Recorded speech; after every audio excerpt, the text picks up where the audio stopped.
Chapter 726. This is no joke. If it were truly that simple, Rebecca wouldn't have been able to rule Lyss City for over 20 years. The Archbishop was unaware that Fang Hao had killed all those prepared by Grote last night. Regardless of the Archbishop's status, Grote did not have the right to meet with him. The delay carried on until the council meeting was about to start. With no other choice, Grote randomly picked 2 people to deal with the situation. "All right, take them away," Doherty suddenly spoke. It was clear to anyone who was watching what was happening. These 2 people had been hastily brought in to fill the numbers. As soon as they were brought, they were escorted away. Meanwhile, Grote quietly retreated back to his seat. Sweat soaked his entire body, giving him the appearance of someone utterly depleted. Glancing at the Archbishop, Doherty whispered, "Archbishop, I suggest we continue the council. As for the affairs of Lyss City, we can discuss them once we investigated further." Doherty's words were polite. The meaning was clear: don't let this issue cause further delay, there's still much for the council to attend to. The Archbishop's face hardened further. "Leader, I ask one last time. If there are no issues with Lyss City, I will no longer pursue this matter. However, I will strictly investigate the source of this information," he spoke. Doherty glanced at Rebecca below and nodded. The Archbishop directly stood up, his gaze settling on Rebecca. Composedly, he questioned, "Rebecca, I ask you. This mid-year, Lyss City was accused of exceeding weapon forging limits, suspected of selling weapons to the orcs, and other charges totaling to 72. Are these claims true?" As he spoke, the Archbishop emitted a golden glow. The councillors below looked on in shock. This was a capability of the Church called interrogation. Once locked on by the skill, unless they are stronger than the spellcasters, they will not be able to lie. This ability works similar to Blackthorn's Speak with the Dead. Blackthorn's ability interrogates the deceased, compelling them to answer in a short time. While interrogation is a skill that affects living creatures, invoking a belief so sincere, it prevents them from lying. Rebecca stayed still, suddenly feeling a surge of piety within her. Yet this feeling vanished as abruptly as it came, as though cleared by some kind of power. She could feel that this power was emanating from her chest. Aware that the light feather dagger Fang Hao had entrusted to her was functioning, she remained vigilant, revealing a devout look. She slowly spoke, "False, this information is not true." The Archbishop and Grote were taken aback. The rank of the Archbishop was far too high. Under these circumstances, it would be impossible for Rebecca to lie. Could the intelligence really be untrue? Just as the Archbishop was about to say something, Doherty interrupted him. "Your Excellency the Archbishop, let's set this matter aside for now. We still need to continue the council. The council only occurred once a year, it wasn't a place for such disputes. They had already wasted so much time, breaking the usual course. All right, let's continue the council." The Archbishop was somewhat unwilling, but he couldn't really question any further. So he just sat back down. Rebecca sat too, tightly clasping Fang Hao's hand. She was terrified. The pressure radiated by the Archbishop was not something an ordinary person could withstand. Considering the circumstances, Rebecca had done remarkably well. The council proceeded as several newly appointed councillors and city lords took their oaths. After this, several important decisions from the previous meetings were presented. Everyone collectively discussed and voted on them. Fang Hao wasn't interested and simply sat to the side to listen. Only, his hand was getting a little sore from Rebecca's grip. The morning session of the council ended and the afternoon session carried on until around 5. Rebecca and Fang Hao were returning in a carriage. As they left the council hall, Fang Hao received a system notification. "Rebecca's loyalty to you has increased by 2, the current loyalty score is 100. Rebecca, your subordinate, has reached a loyalty score of 100 and will no longer be affected by any negative statuses such as deception or betrayal." 100. Joy instantly surged in Fang Hao's heart.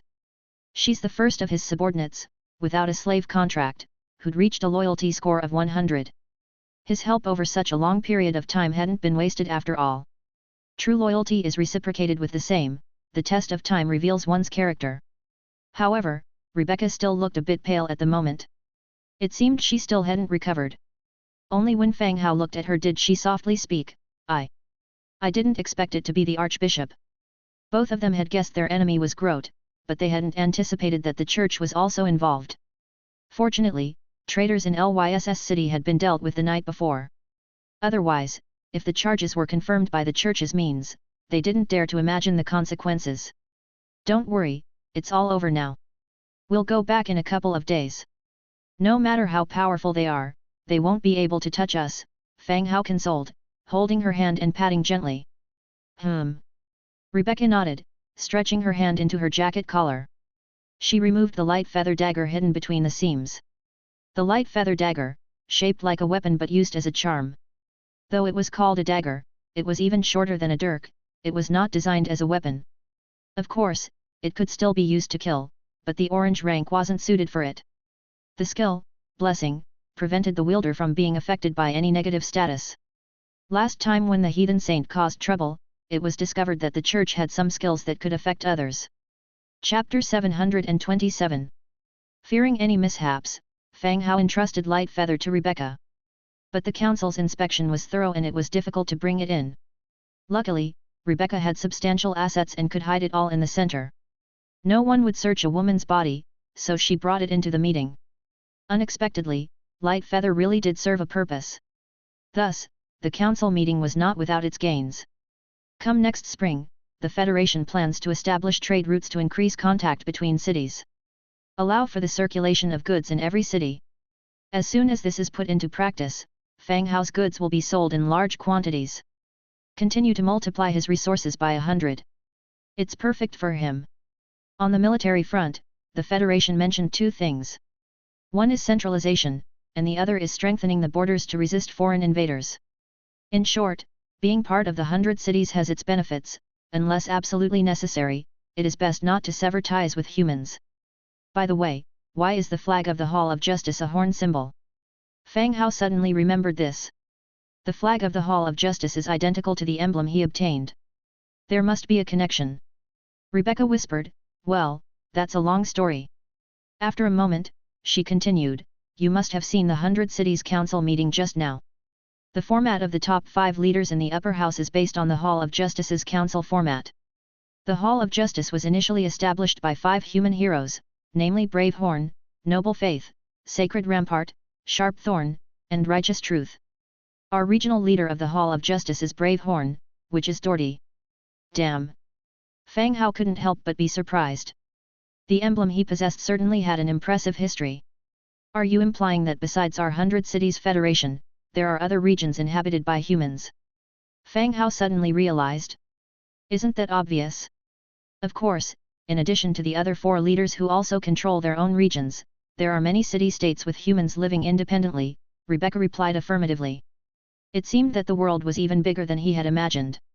Their regional channel was just a fraction of the whole.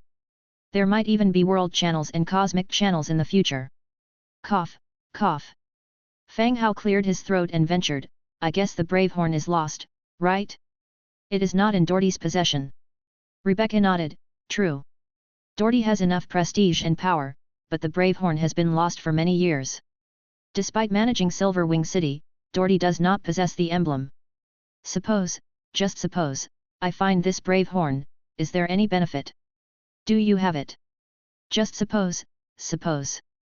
After some thought, Rebecca answered, you would likely receive a grand reward from the Hall of Justice, as the Brave Horn emblem represents something of significance in human culture. What reward? Perhaps a city or a lot of money, I'm not sure. Rebecca shook her head. Could they give me Silverwing City? Fang Hao dared to ask, inching closer. Silverwing City? If they really gave you Silverwing City, the Archbishop would keep an eye on you every day. Nonsense. If I got Silverwing City, and he still wanted to stay in the city, I would immediately get rid of the old man. Rebecca was startled, and immediately covered Fang Hao's mouth. She looked at him with shocked eyes. Turning to the carriage horse, she hurried it to move faster. The carriage jolted along. Wrapping his arms around Rebecca, Fang Hao whispered, the meeting is over. When will we go back? Rebecca was somewhat shy, but she didn't resist too much. We'll prepare supplies for the road in the next 2 days, then we'll leave. Fine. I need to go out tomorrow to deal with the palace issue. Don't wander off in case some people haven't given up. Fang Hao advised softly. He wasn't afraid of Grote, but he was slightly worried about the church. Oh fine, I got it. So hot. Let go of me. Rebecca squirmed. Naturally, Fang Hao didn't let go. With a loyalty level of 100, he knew Rebecca wouldn't resist. He said quietly, "It's our last day here. Once we're back, we'll be busy with our own tasks. I'll come play chess with you tonight." Rebecca blushed deeply, obviously understanding the implications. She gently nodded her head. Chapter 728. Meanwhile, the council meeting had ended. The Archbishop, a formidable figure, was only then leaving the venue. Escorted by a group of temple knights, he slowly boarded his carriage. "Archbishop, Archbishop!" A loud shout echoed as the carriage was about to depart. Whoosh, whoosh, whoosh. The sound of swords being unsheathed reverberated, as the temple knights surrounded the person who tried to stop the carriage. Archbishop Milton lifted a corner of the carriage curtain. He saw Grote, standing outside with a tense expression, trying hard to explain to the obstructing temple knights. "Let him come up." Milton's voice emanated from within the carriage. Instantly, an attendant rushed over and brought Grote. After a thorough frisk, Grote got onto the carriage. The interior of the Archbishop's carriage was vast, and its decoration was exceptionally luxurious. Every corner was adorned with symbols and patterns related to the god of light. It was brimming with faith and devotion. Grote, with a nervous demeanor, boarded the carriage. He did not speak, but immediately knelt down, with his forehead touching the ground. A way to repent for the mistakes he had made. As the carriage began to move slowly, a slight bumpiness was felt. Yet Grote maintained his position and did not rise. After a long while, Archbishop Milton, having had a sip from his water cup, asked, "The evidence you gave me was fake?" The council meeting had proceeded smoothly today. The only matter that had upset Milton was the failure in accusing Lyss City based on the purported evidence. If only Grote hadn't messed up midway, Milton wouldn't have lost face in public. "It's real," Grote replied hurriedly. Milton, after a moment of contemplation, exuded a golden aura, and continued, "Tell me about this." With his status as the Archbishop, he ordinarily wouldn't pay attention to issues of a marginal city. Whoever became the city lord, the Church of Light wouldn't be interested. The Church focused on propagating faith. However, this year the faith in Lyss City was fraught with problems. That is to say, the temple in the city couldn't continue gathering the power of faith for the god of light. This brought Lyss City to the attention of the Church. Subsequently, the Church began investigations. Coincidentally, Grote was also investigating Lyss City. Hence, naturally, it was not surprising that the evidence landed in the hands of the Archbishop. If this information was genuine, even if such evidence could be found in any city, with the Archbishop's influence, he could easily dethrone Rebecca. By then, supporting a new city lord, the temple's issue could be resolved. However, such a simple matter was messed up by Grote. At the most crucial time, he could only find 2 guards as witnesses, making the situation spiral out of control. Even now, Milton did not trust Grote any longer. During questioning, Milton had already invoked Inquisition. Any creature, under the influence of the holy light, would speak their mind. Still kneeling, Grote became more devout inside. Speaking softly, "The evidence is real. Last night, I arranged for 5 witnesses from Lyss City to be brought in through the North Gate. They are crucial officials of Lyss City, sufficient to prove Rebecca's guilt. However, in the end, all 5 of them and the people I had arranged to escort them went missing. That's why there was a mistake in today's council meeting." Milton, listening to this, knitted his brows lightly. "You mean, Rebecca abducted them in advance?" There was some disbelief in his tone. The security in Silverwing City was generally excellent. How could newcomers, who had only been in Silverwing City for a few days, carry out such an operation without arousing any suspicion? "Yes, that must be the case. I suspect it's Fang Hao. He has multiple unusual abilities. Rebecca might not have been able to do it, but he might be able to," Grote continued. Milton frowned in silence. This was not the first time he had heard the name Fang Hao. Saint Suhaid had mentioned that Fang Hao possessed formidable strength. "At the council, I used Inquisition, but Rebecca did not lie. How do you explain that?" Milton continued to question. According to him, Fang Hao had many peculiar abilities. But Rebecca had no such power. At the council, in front of everyone, he had used his church power, and Rebecca had claimed that the evidence he held was fake. Given Milton's incredible strength, not to mention Rebecca. Even a high-ranked hero could not lie under his powerful influence. So how could this be explained? Grote hesitantly continued, I am not sure, but the evidence I gave you is certainly true. Even if I had the courage, I would not dare to deceive you, Archbishop. Milton pondered deeply. So, was Rebecca wearing any artifact at that time? He recalled Rebecca's attire at the time. Rebecca, a woman who loved beauty, had been dressed in a very fitting gown. Had she been wearing any object, it would have been found during the body search before entering the council room. If Rebecca wasn't lying, and Grote wasn't lying at this moment, then, what was going on? As the carriage continued to move, Grote's body began tingling all over. He was already weak, and maintaining the kneeling position was naturally unbearable. His body began to shake violently, much more than the trembling of the carriage. But Milton still didn't let him rise. By the time the carriage arrived at the church's cathedral, Grote's body was shaking like a sieve, and his sweat had completely soaked the carpet. Archbishop, we have arrived at the church, came the voice of an attendant from outside the carriage.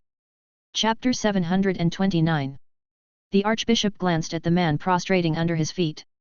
He said softly, Go do your work, I'll tell you what needs to be done in the next couple of days.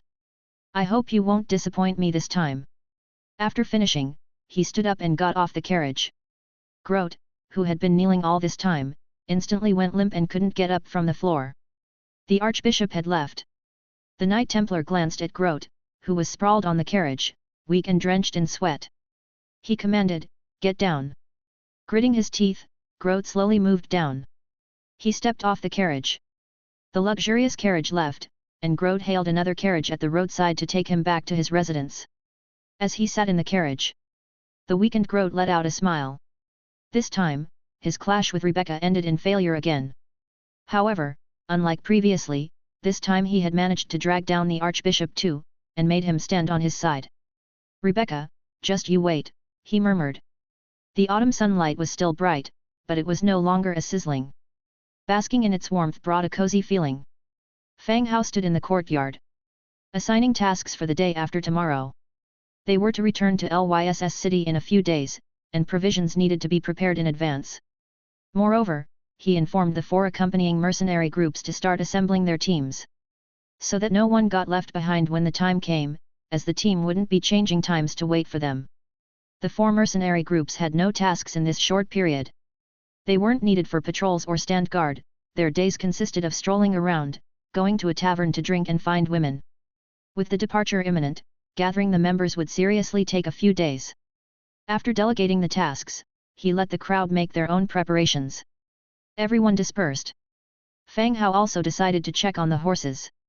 Arriving in the courtyard, he saw Angia and Lori amusing themselves with a not-so-small parrot. The parrot's feathers were rainbow-colored, and it had a red beak and a red crown on its head. It looked rather regal. The parrot was perched on the table without any leash, not flying away or running off. It was simply waiting for the 2 of them to feed it dried fruit. What's this thing? Fang Hao asked as he approached. Angia and Lori turned at the sound of his voice, and seeing it was Fang Hao, they smiled. A parrot. Haven't you seen one before? I know it's a parrot. I meant where did you get it? It's quite big. Looking closely, this parrot wasn't small. It was even bigger than the average pigeon. We bought it today in Chinatown. An old man sold it to us, saying after training it for a few days, it would start talking, Angia said excitedly. Previously, when they saw the captain of the guard's talking parrot, Angia was filled with envy. As expected, she ended up buying one. It doesn't talk yet, can we teach it? Fang Hao extended his hand, trying to pet the parrot. But the parrot dodged his hand swiftly, then spread out its left wing to block Fang Hao's hand. This made Fang Hao pause, thinking it's quite clever. He stretched out his other hand to touch. Snap! The parrot used its right wing to strike it away. Here, use this, Angia handed him a dried fruit from her hand. The dried fruits were some roasted grains and a few mixed dried fruits. Appearance-wise, they seemed to be specially purchased pet food. Fang Hao took one and fed it to the parrot. This time when he tried to touch it again, the parrot didn't use its wings to block him. Fang Hao successfully petted the parrot. The parrot was soft and fluffy, but smaller than its exterior appearance.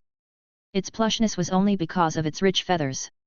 Chirp, The parrot made a noise, indicating to Fang Hao that he could touch it but shouldn't forget to feed it. It's quite smart. What can it say now? Fang Hao asked as he fed the remaining dried fruits in his hand to the parrot. We're still training it. It should be able to talk soon, Angia said. Fang Hao thought that made sense, the parrot seemed intelligent, so teaching it shouldn't be hard. After all, they had seen the guard captain's parrot who was capable of talking. What's its name? Fang Hao continued to inquire. Angia and Lori both fell into thought upon this question. Seems like she hasn't thought of one yet. Skull Crusher or Fire Blade, which sounds better? Angia asked with an inquisitive look. Lori pondered for a moment. Fire Blade, I guess. That red thing on its head makes it fit the name. Hearing their conversation, Fang Hao quickly interrupted, can't you guys come up with other names, rather than using human names? You think Fire Blade is a bad name? It's not about whether it sounds good or bad, but it's somewhat improper to use a person's name for a pet. What if you run into Fire Blade one day? When you call for him, both will look at you. You're right. Well, you name it. I can't think of any either, Fang Hao shook his head. Then I'll go find Rebecca and let her think of a name. Angia stood up and beckoned, and the parrot flew straight onto her shoulder. The two of them, along with the parrot, embarked on their journey towards Rebecca's room. After Angia left, Fang Hao continued heading towards the stables at the back. Their place was huge, with multiple stables. A large number of soldiers were responsible for taking care of the horses. As he approached, he saw Aseti, who was also there to check on the horses. The two of them ended up at the same place. Sir. Aseti saluted. Yeah, we'll probably leave the day after tomorrow. No problems with the horses, right? Fang Hao reached out and stroked the neck of the four-footed giant lizard beside him. The giant lizard looked up, seeming rather simple-minded. I just checked, the horses have no problems at all. Aseti reported. All right, make sure the fodder needed for the return journey is prepared. Understood, we're taking stock right now. After dinner. Having given all the orders, Fang Hao returned to his room. Angia and Lori were in Rebecca's room, trying to come up with another dominating name for the parrot. Fang Hao lay on the bed, killing time by browsing through the Book of Lords. Although he was looking at the chat channel, his mind was considering the Church of Light's attitude towards them. Clearly, the Archbishop had noticed the changes in Lyss City. Otherwise, someone of Grote's status wouldn't have the Archbishop helping him with these matters. The most likely possibility was that the Church was planning to replace the ruler of Lyss City. Fortunately, they had made sufficient preparations and handed over the light feather to Rebecca before the council meeting. Otherwise, he wouldn't dare to imagine the consequence. The winter should provide some stability for a while, and any church movement would also wait until after the winter ended. They could take advantage of this period and make the necessary preparations. As he was lost in thought, the moon had slowly risen high into the branches. As darkness fell, the nightstone began to emit a hazy light. Creak. That's when the door was gently pushed open. Looking towards the sound, he saw a curvaceous figure standing at the wooden door, looking a bit hesitant. Rebecca. Rebecca, in a loose blue-gray long dress, stood quietly at the door with her hand on the wooden frame. Frozen like a statue, she did not move. Her fair cheeks and autumn-like eyes. Her full red lips were clearly well adorned before she came.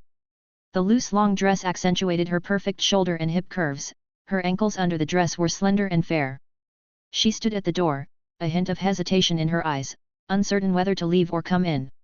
Rebecca's appearance made all of Fang Hao's previous thoughts evaporate instantly. He shut the Book of Lords in his hands. Immediately went over, took her hand, and invited her into the room. Rebecca was pulled into the room, her cheeks blushing even more. Even up to her neck, turned bright red. The two of them sat down by the bed, their hands still intertwined. Aren't Angia and the others with you to name the parrot? Fang Hao asked curiously. Rebecca's eyebrows, shaped like willow leaves, knitted lightly. So, you mean you didn't want me to come? Her tone carried a hint of embarrassment. No, no. Rebecca's beautiful face became serious as she softly stated, I suggested a few names to them. I asked them to pick one when they were back in their rooms, and Rebecca said she would stay with Lori tonight. Oh, that's good. At the words that's good, Rebecca blushed even more, and punched him hard in the shoulder. Then, like a reckless gambler, she threw herself onto the bed sprawled out. Come on. Oh fuck. Chapter 730. The doors and windows were tightly closed, the lights were bright. Rebecca was lying straight on the bed, her hands crossed at her waist. She gave off a tranquil vibe. Her long, cream-colored gown draped heavily around her, revealing her curvaceous figure. Her high, prominent chest was like an insurmountable mountain, astonishing. Her pretty face was somewhat flushed. Her eyes were tightly shut, her eyelashes trembling slightly. She was clearly nervous, but still tried to keep a calm demeanor. Fang Hao found it a bit amusing. He bent down, and removed her shoes. Rebecca, who was pretending to be dead, felt someone holding her foot. Her body stiffens instantly, and she sits up abruptly. What's wrong? Fang Hao noticed her irritation and asked quietly. Rebecca was about to scold him for touching her foot, but saw Fang Hao merely placed her shoes to one side. Instantly, she didn't know what else to say. With a thud, she lay back on the bed, continuing to feign death with her delicate and powerful foot pulled in slightly. Finding her adorable, Fang Hao laid down next to her. He lay on his side, quietly watching her. The room was silent, so quiet that they could clearly hear each other's breaths. Rebecca wasn't young anymore, and she was a top-notch noble in the city. She was well aware of the matters between men and women, but due to her own preferences, she hadn't yet experienced such things firsthand. The only one she had been intimate with was another woman. Being with a man was a first for her. Years of holding power served as a constant reminder to handle every situation steadily. I'm old enough to be a mother. I must not appear too nervous and lose face, she thought. Lost in her wild thoughts, she waited for him to make a quick move. That way, she could easily reprimand him, reminding him not to overinterpret their relationship. They just had to like each other and not let it affect their work. These were good thoughts, but after waiting what felt like forever, nothing happened. All she could feel was the hint of his warm breath occasionally hitting her face, causing a bit of itchiness. What's he doing? The silence felt just as torturous as waiting for your turn to speak during the daily council meeting. She really didn't understand what Fang Hao was up to. She opened her eyes slightly and glanced at him. Fang Hao was lying on his side, smiling at her. Rebecca was taken aback, her eyes filled with confusion. She turned her face towards him. Their faces were just inches away from each other, and they could both feel each other's breath. Fang Hao. Yes, I'm here, Fang Hao replied. Rebecca looked at him oddly. Are you done? Done what? You're insulting me. Fang Hao retorted.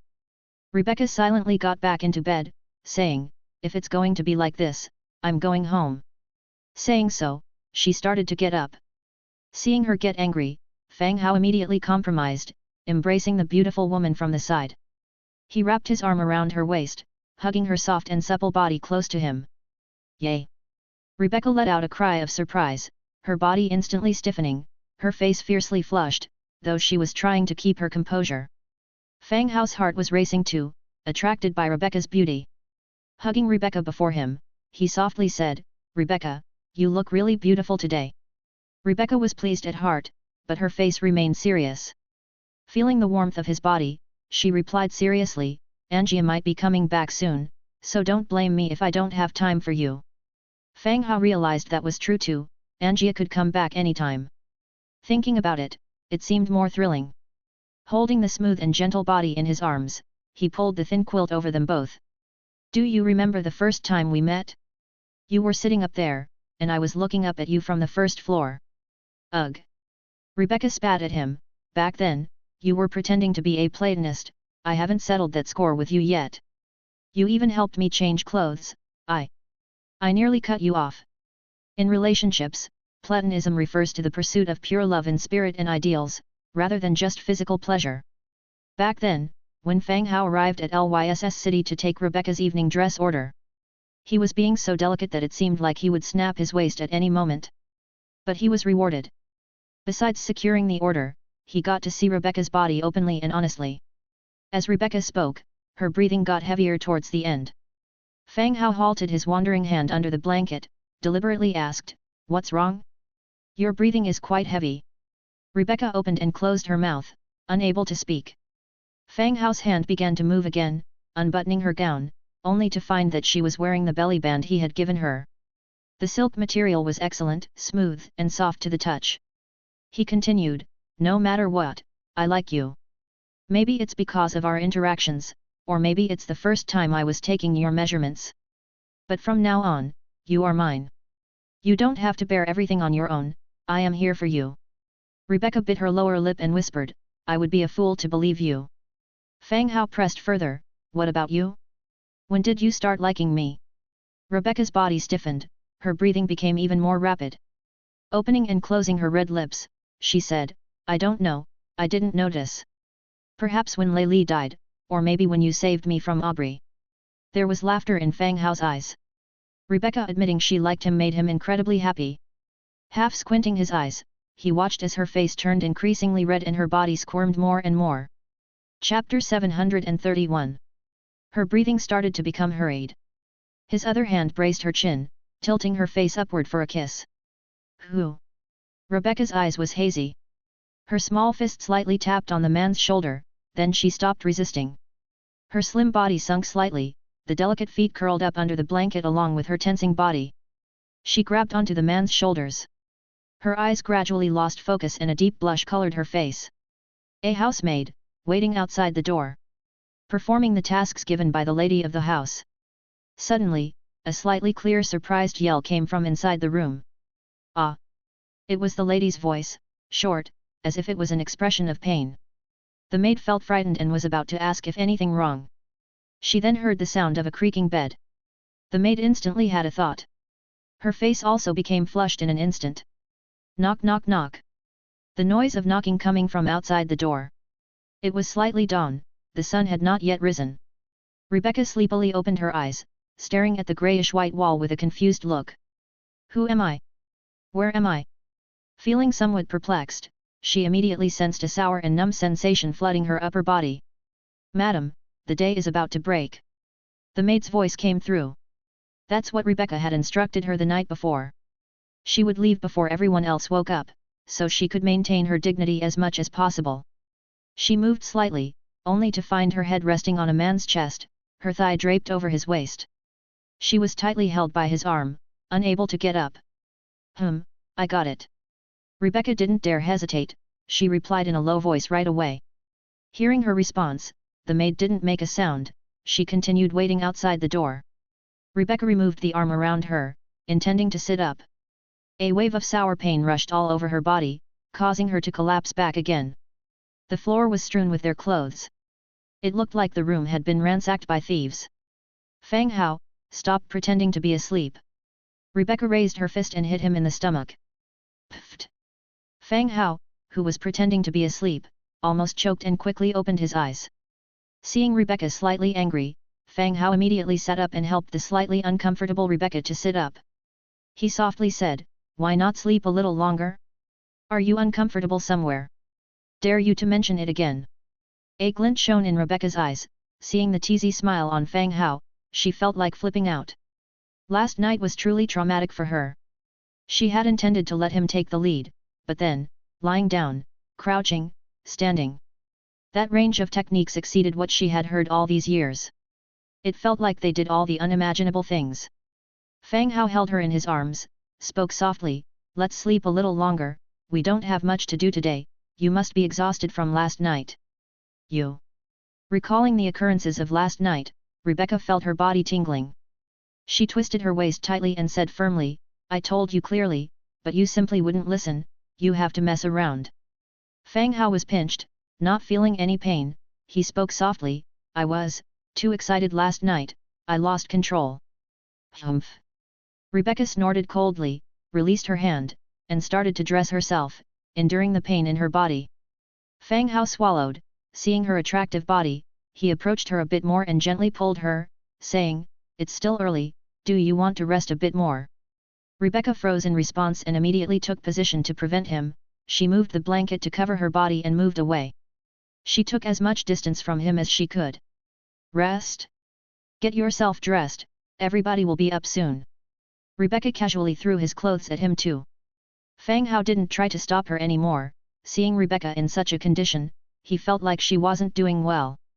She was walking very carefully. As Rebecca got properly dressed, she opened the door and left with her own maid. Only then did Fang Hao realize that there was a guard outside the door too.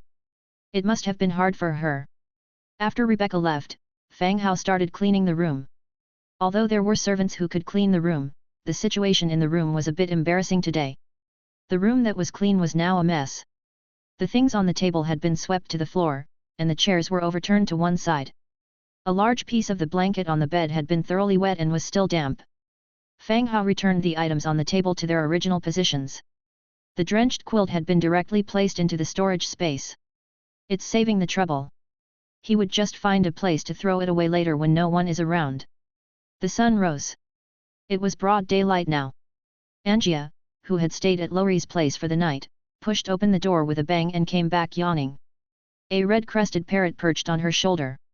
As soon as she entered the house, she asked, "Are we going out later? What are we having for breakfast today, What smell is this?" The orc's senses were keen, much more so than humans. Instinctively, her nose twitched, looking like a sniffer dog. Fang Hao opened the window and quickly diverted the topic, "Did you name the parrot?" On hearing something of her interest, she immediately responded, "I have decided to name it Red General, isn't it nice, Red General?" The red parrot nodded cooperatively. "Does it know that's its name?" Fang Hao's eyes widened in surprise. "Of course." Angia looked proud. She pointed at the parrot and said, "Red General, perform for him." Red General landed directly on the table. It propped itself up on one foot, flapping its wings, looking like a mighty eagle soaring high. Chapter 732. Really, it is smart after all. Impressive. Right? Very clever. Angia said with a face full of joy as she fed the parrot a dried fruit. After gulping down, the Red General flew back onto Angia's shoulder. "Has it learned to speak yet?" Not yet, no matter how I teach, it just won't learn to speak." Angia answered helplessly. Fang Hao thought for a moment, then said, "I heard that if you want a parrot to talk, it seems you have to cut a piece off its tongue." Flap! Flap! The Red General on Angia's shoulder seemed startled and flew behind her, flapping its wings in fear. It glanced at Fang Hao warily. As if he was really going to cut its tongue off. I was messing, don't be scared." Fang Hao immediately reassured the bird, seeing its reaction. Still, the Red General remained on guard, not daring to approach Fang Hao. After finishing breakfast, Rebecca, who originally planned to catch up on sleep, received another notification from the Hall of Justice. An emergency council would be held in the council hall in 1 hour. This left Rebecca, who was feeling a little sore all over, no choice but to get ready quickly and rushed in the horse carriage towards the council hall. Once Rebecca left, Fang Hao too assembled people and left the residence. Leaving the city from the east gate, he headed towards Li Rong's territory. Sitting atop the giant lizard, Angia teased the Red General and started the conversation, "You trust Li Rong this much? Aren't you afraid she might betray your secrets to Silverwing City?" According to the plan, today, Fang Hao intended to use Li Rong's city as a coordinate point to teleport Nelson over and deal with the issue of the Gold Queen before leaving Silverwing City. Previously, he might have had some apprehensions about Li Rong disclosing the matter of the undead. Hereafter his interaction with the transmigrator, he dismissed that concern. When a transmigrator speaks, they need solid evidence. Not to mention that Li Rong, in her capacity, was unlikely to gain the church's trust, even if some might believe her words. She couldn't produce concrete evidence. Simply stating "I've seen it" had little persuasive power. Moreover, disclosing this information would bring Li Rong no benefits whatsoever. Silverwing City would still not accept her, and she would incur the wrath of Fang Hao. She was clever, smarter than most transmigrators. She wouldn't do something so foolish. Turning around on the massive lizard's back, Fang Hao assured, "Don't worry. Li Rong is smart. She knows which side she should stand on. She won't do anything foolish." Angia nodded, "Yeah, I always feel like she's calculating something." After handling the matter of the underground palace, we will return to Mao Dong. Fang Hao continued. The most significant secret of the entire palace was likely hidden in the last layer. No matter whether the Gold Queen documented in the murals was inside or not, he would explore it today. Alright, what a pity for her shop though. It was pretty good, but it was destroyed in the fire. The group advanced rapidly. Soon, they arrived at Li Rong's city. They had contacted Li Rong before the departure. seeing Li Rong, who was puffing a cigarette while waiting near the door from afar. You guys are up early. Have you had breakfast? Li Rong asked while leading the group into the city. Fang Hao and his company were riding the giant lizard and purple-scaled horse. Without anyone to look after, they traveled fast. Li Rong seemed to have just woken up. We've had our food. Let's go to your mansion and make sure no one comes near. Fang Hao dismounted from the giant lizard and proposed. Li Rong exhaled a puff of smoke. I've told everyone. Just don't demolish my house. Sure. Walking swiftly, they quickly entered the mansion. After getting the Lionheart Knights to surround the place. Without any hesitation, Fang Hao brought out the demon doll, prompting it to activate the demon teleportation. The teleportation gate connected the two cities. Before Fang Hao could enter, Nelson, who had been waiting with 12 priests equipped with various tools and potions, came out. Turns out after the teleportation matrix was connected, he didn't need to go to pick people up, they could pass through the teleportation light curtain on the other end. Seeing 13 skeletons, dressed in a religious attire, come out, Li Rong was stunned. She forgot to exhale the smoke she inhaled, causing her to choke and cough violently, beating her chest continuously. Her performance caught the attention of Nelson and others. They glanced at Li Rong sideways, and the pale blue soul fire in their eyes seemed to gauge her emotion. Li Rong happened to meet the gaze of the soul fire. Scared, she turned pale and her coughing quieted down considerably. Sir. Nelson saluted first. Fang Hao smiled. Scholar Nelson, I'm sorry for the trouble. It's our duty. Fang Hao nodded and said, prepare a carriage for Scholar Nelson. Yes. Once everybody was ready, the group set off once more, racing towards the underground palace. Chapter 733. Walking this road for the second time, it felt much more familiar.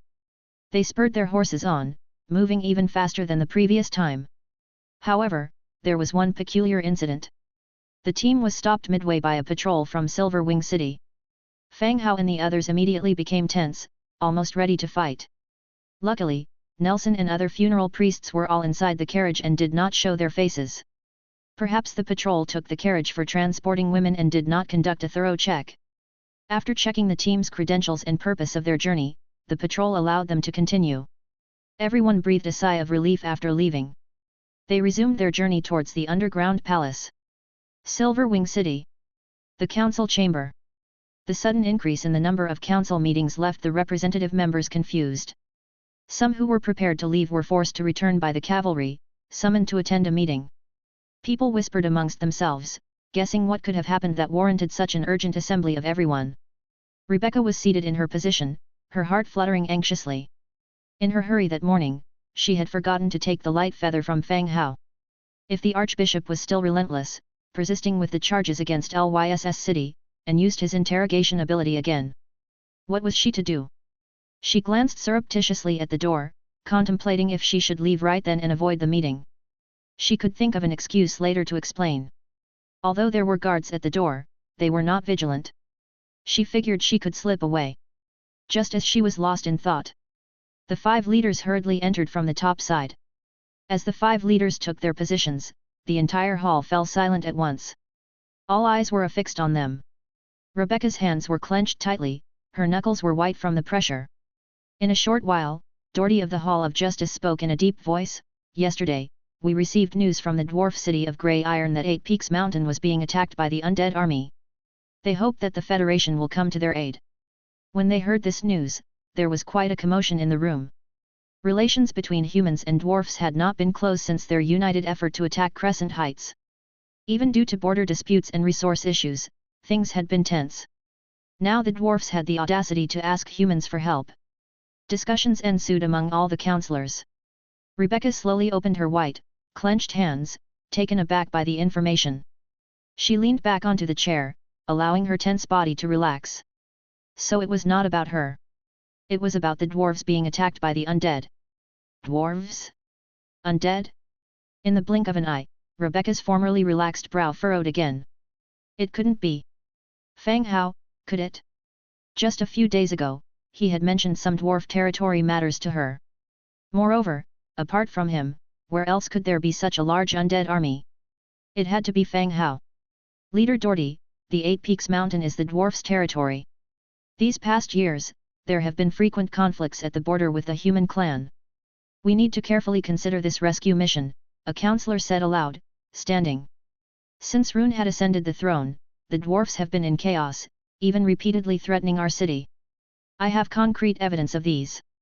And now that they are in trouble, they wish us to expend human and material resources to assist them. Why should we? Another middle-aged man stood up, furiously slamming a thick stack of documents onto the table. This man's city was adjacent to the dwarf border. He was unlikely to ever have been happy seeing the dwarfs in hardship, he would rather hold a party to celebrate their misfortune. And now they expected him to send troops to assist them. Keep dreaming. Once these two brought up the recent actions of the dwarfs, it garnered the support from other counselors. Normally, they had little to do with the dwarfs. However, from the sounds of it, the dwarfs caused trouble on human territory and only sought help when they experienced difficulties. Did they not value their dignity? Soon, there were many who opposed the sending of troops. The situation quickly unraveled into chaos. Doherty struck the table 3 times, silencing the room. Calm was restored to the giant chamber. It was at this point that Archbishop Milton stood up. He began to speak. The undead are the enemies of all living creatures. This time, the large-scale approach of the undead must mean something is amiss on the desolate battlefield. Pausing for effect, he continued, incisively studying everyone present. Humans and dwarfs have fought the undead and the Blood Clan together in the past, we have always been allies. It is only right for humans to come to their aid in this undead calamity. Applause erupted from a few places after Archbishop Milton's speech. These were counselors deeply associated with the church.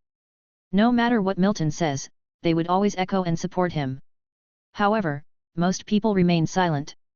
Lack of opposition didn't mean consensus. At a later stage, if other forces were reluctant to deploy their troops, the church alone would not be able to sustain a racial war. Milton's face turned sour. The prestige of the church had been visibly waning.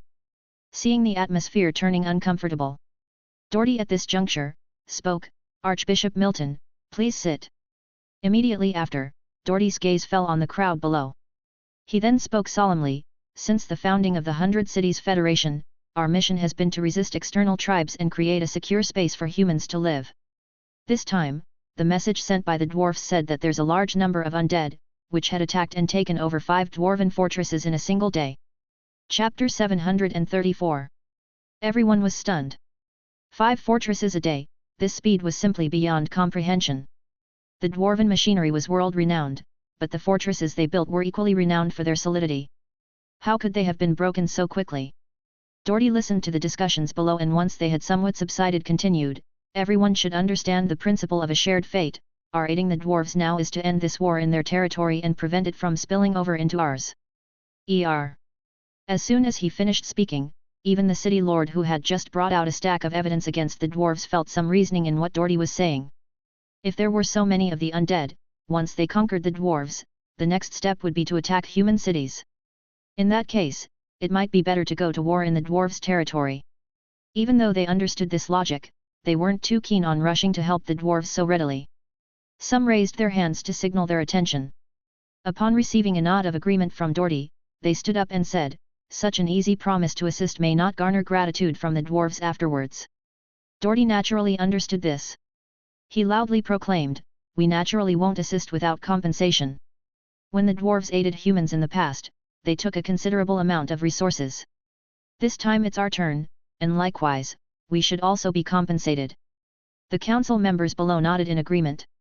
Turning the battlefield into the dwarves' territory while using the opportunity to squeeze the dwarves. This seemed like a fair trade-off. Seeing that the matter was almost settled, Doherty added, all right, let's vote.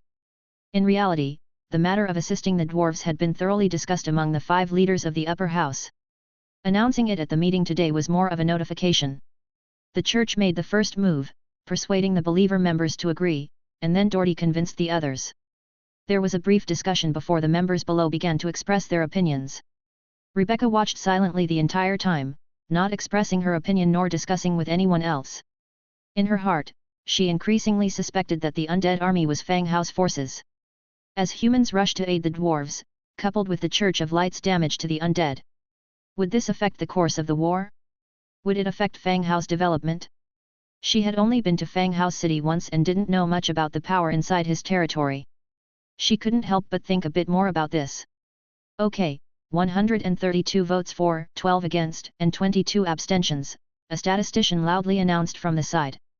Rebecca snapped back to reality. Coming back to focus, she realized the voting was over and that she had abstained. Luckily, there were quite a few abstentions and no one paid any particular attention to her. Okay, next is the deployment. Time is of essence. The Hall of Justice and the Church will send out an advance troop of 20,000 to help the dwarves. The other cities can report their forces, Doherty went on. If they wait for the armies of all cities to gather, they probably wouldn't be able to reach Eight Peaks Mountain by the start of spring next year. Therefore, the Hall of Justice and the Church will send out an advance party to aid the dwarves, while the armies of the other cities will support according to plan. Hearing Doherty's words, Rebecca's anxious heart relaxed instantly. 20,000 men. Looks like you have no idea how many forces Fang Hao has. These 20,000 men will only serve as his toothpick. Rebecca, what are you laughing at?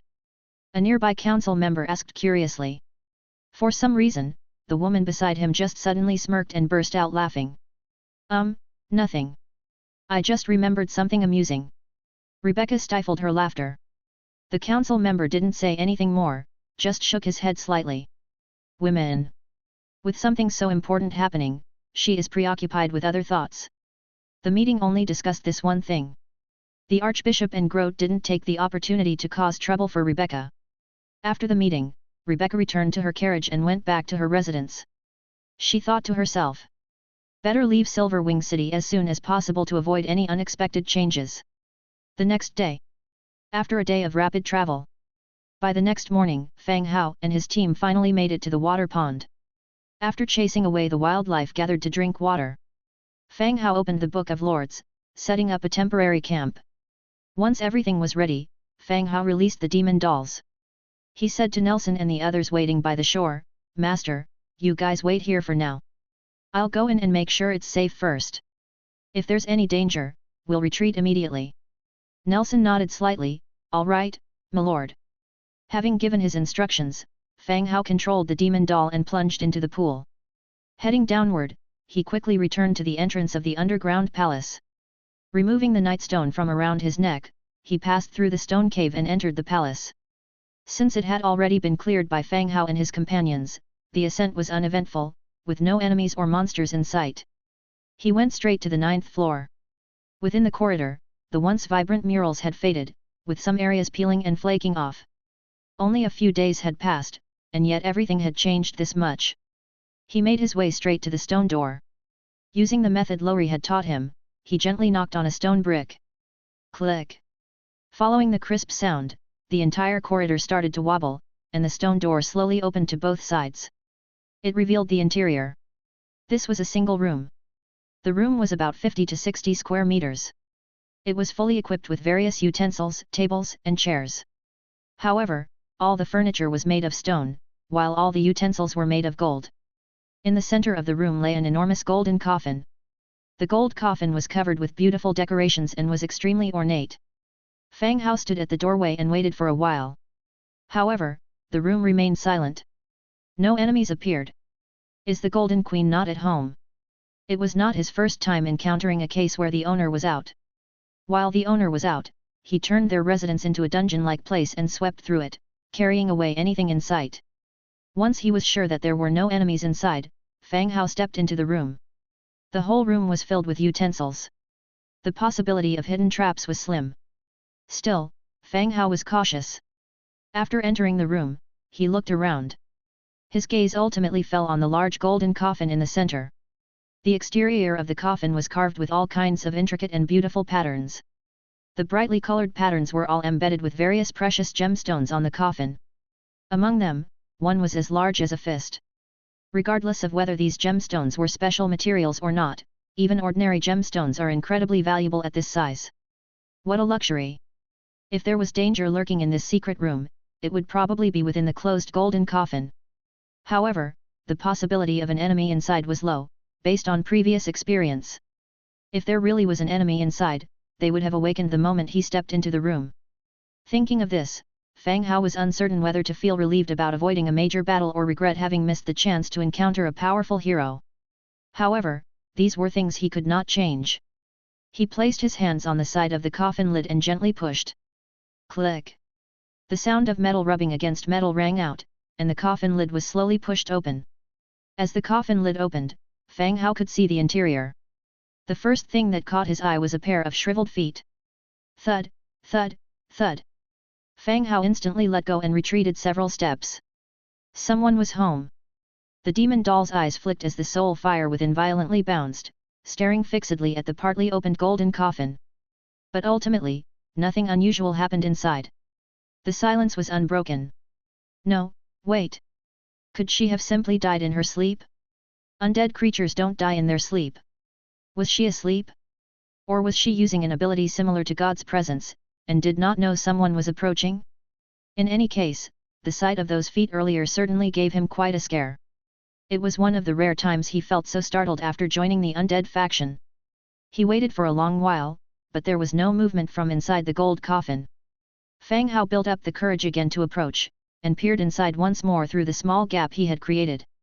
Those shriveled feet he spotted earlier had vanished. As if they had been weathered and crumbled into a pile of black powder. Were they dead? Chapter 735. The undead can also die. And when the undead die, their bodies cannot be transformed. Could it be that this gold-eating queen has just died?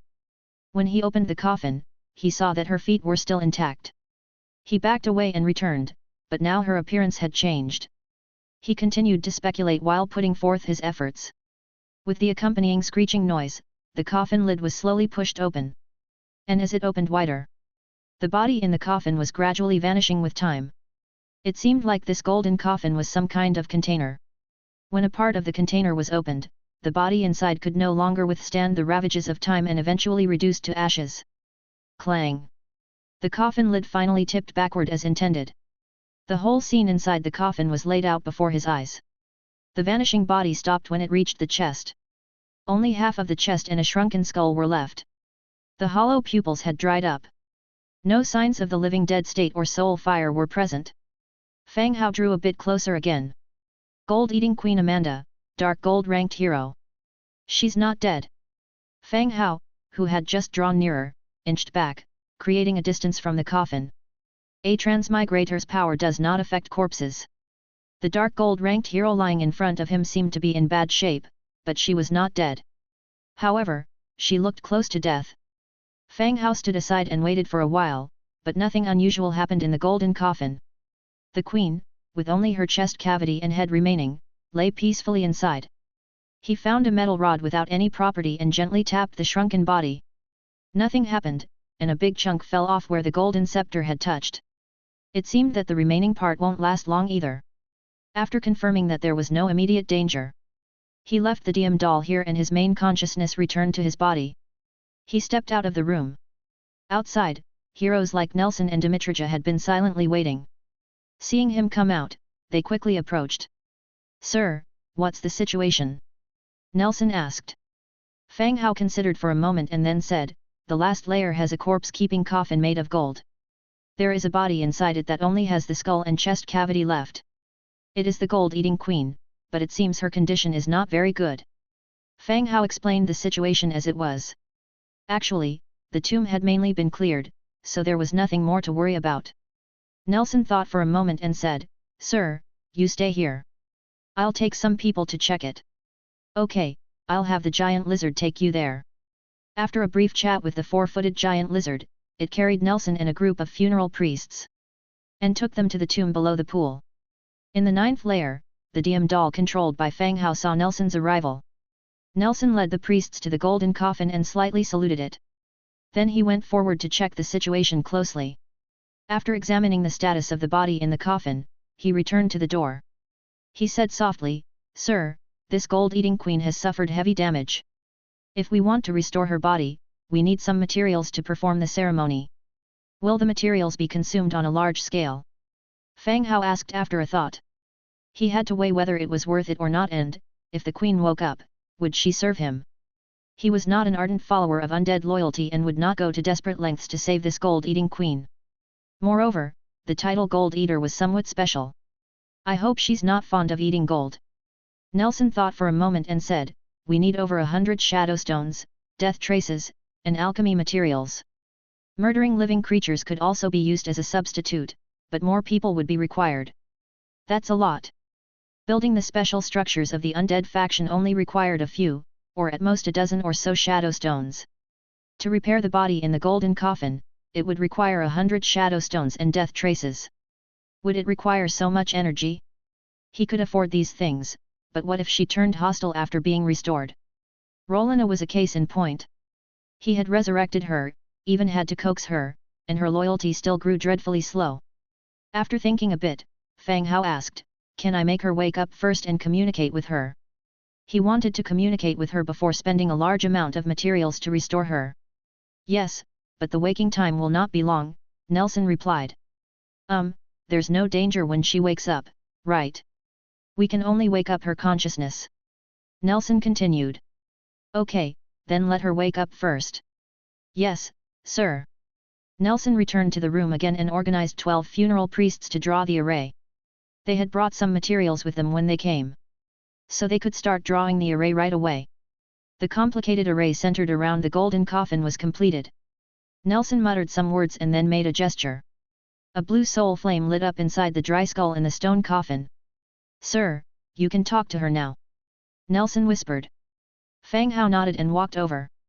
In the golden coffin, a soul flame was burning within the dry skull, the flesh in the pupils was hollow. The dried corpse seemed to be struggling, but when it realized it couldn't move, the soul fire trembled violently. Who are you? The withered skull started to speak. The faint movement of the lower jaw caused a large piece of the body on the chest to crumble into powder. Who we are doesn't matter, we just want to propose a deal to you. Fang Hao looked down at the dry corpse inside. Chapter 736. Oh? What kind of deal? The skull spoke again, its tone now very calm. As if it were truly a normal conversation, it showed no concern about its precarious situation. I save you, you work for me, Fang Hao said. You're the first one to dare to speak to the queen like that, continued the skull. Really? There's nothing strange about it. You're about to die. I just asked the corpse which, restoring you will require a lot of resources and materials. This seems like a fair exchange to me, Fang Hao replied. A demon doll in the form of a skeleton and a mummy, reduced to just a skull and a rib cage. Both were in the state of undead, devoid of any expressions. Their tones gave away no emotions. They calmly continued their discussion. Hearing Fang Hao's proposition, the skull fell into silence. She indeed felt extremely weak, and her soul fire wouldn't last much longer. After a prolonged silence, the skull spoke, I am the queen. And then? I've never taken orders from anyone, and I will not start. Fang Hao also fell silent for a moment, then said, the world has changed rapidly. The era where you used to live is greatly different from the present. Rolina, the little princess of the blood clan, also works under me. It's less like work, more like mutual aid and support. We're helping each other live better lives here. His tone was not too assertive, considering a dark gold hero could greatly help his territory. Upon hearing Rolina's name, the soul fire in the skull's eye sockets shimmered faintly. It seemed that she knew Rolina and was somewhat surprised that Rolina would willingly work under the peculiar skeleton before her eyes. The gold-eating queen fell silent again, seemingly contemplating Fang Hao's words. Fang Hao didn't interrupt. Her silence indicated she was already tempted. Even the undead were not fond of oblivion and death.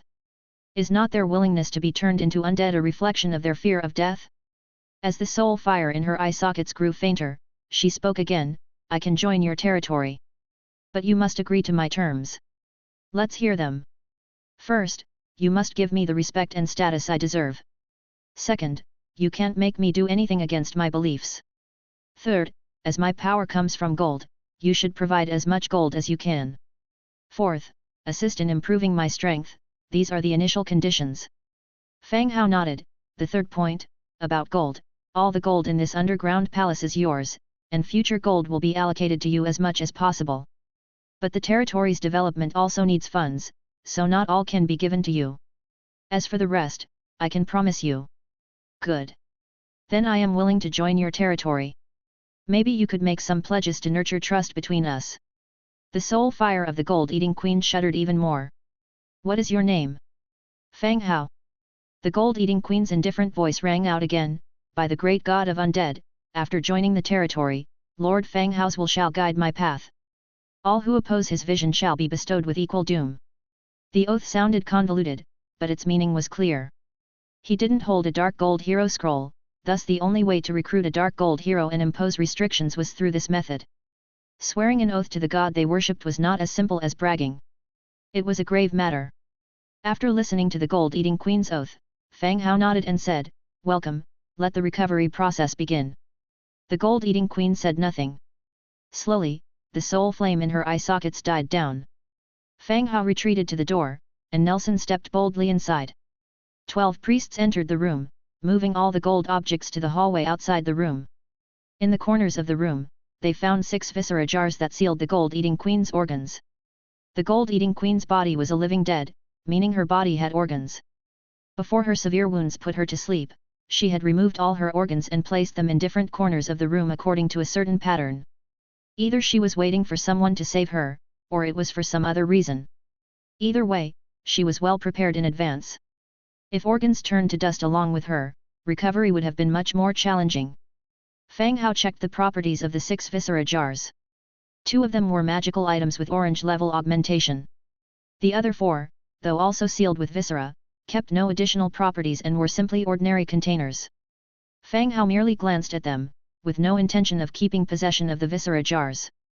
A dark gold hero was more valuable than viscera jars. Once the room was tidy, Fang Hao, as required by Nelson, took out a large number of necessary materials from his storage space. While previously exploring the underground palace, he had acquired many shadow stones and traces of death. The remaining alchemy materials were obtained through trade after he had asked his subjects to procure them. Once everything was ready, the ritual started. Under Nelson's guidance, the complex array started radiating light, and the energy it gathered began to restore the body inside the golden coffin. When the restoration reached the chest area, the viscera jars, one by one, were opened. The viscera, constantly dripping with viscous black liquid, were returned to the chest cavity. The ritual went on for a long time, with shadow stone after shadow stone shattering inside the room. Just as the last 3 stones were left. Chapter 737. The ritual markings suddenly shrank, finally all siphoning into the golden coffin. The very next second, from within the golden coffin, a withered hand rested on the side of the coffin. Following that, the body of the gold-eating queen slowly sat up. It could be seen that the restored parts did not match the color of her chest cavity. The gold-eating queen was a member of the living dead undead. Her body possessed flesh and organs, though it was no longer as pliable as that of the living. She was more akin to a mummy that had just had its bandages removed. The gold-eating queen moved her body. The crisp sounds of her bones rubbing against each other were unusually clear in the room. It was feared she might break the body she had just repaired. A group of funerary priests paid her a slight bow, and then, like a queen, she stepped out of the large golden coffin with Nelson's assistance. The gold-eating queen first nodded towards Fang Hao. Then, her slender fingers lightly touched the golden coffin behind her. The large gemstone-encrusted coffin melted as if it was liquid. The golden liquid coalesced into streams, climbing her body and solidifying. Ultimately, it formed golden armor on the gold-eating queen, a golden mask, and a golden crown studded with gemstones. And the gemstone as big as a fist was set at the top of a golden scepter. The scepter in her hand was nobly magnificent. At this moment, Fang Hao was dumbfounded at the doorway. Who knew you could do that with gold? This wasn't the end of it, the gold-eating queen gestured once more. The gold utensils moved to the hallway outside the door also began to melt. This gold liquid surrounded Nelson and the group of funerary priests, eventually forming golden armor. It was placed over their robes. Many thanks, my lord. Nelson and the others bowed again. How impressive! From her entrance, every move she made, was filled with impressiveness. She truly did seem like a just awoken queen, rewarding her subordinates who had come to save her. Only he, as the lord, stood at the door. Just like he had bought a ticket to watch, he had completely come to watch the show.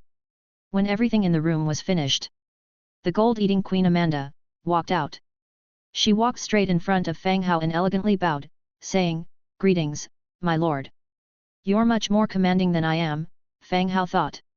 But on his face, he just nodded, "Well, should I call you Amanda from now on? How does that sound to you?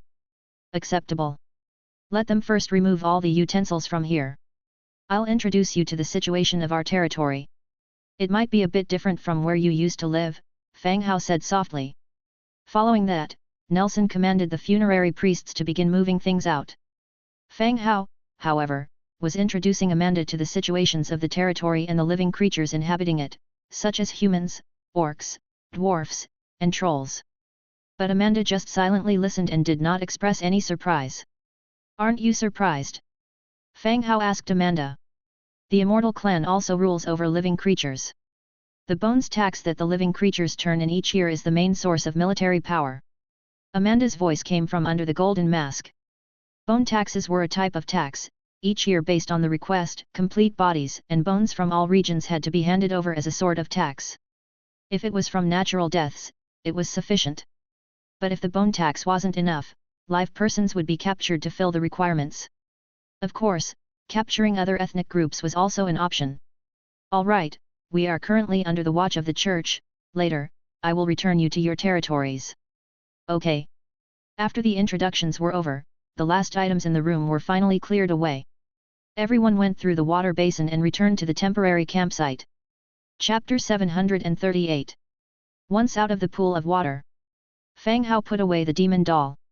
When he, in his human form, appeared in front of the gold-eating Queen Amanda, the elegant and calm queen was momentarily stunned. Although you couldn't see if there was any expression under her mask.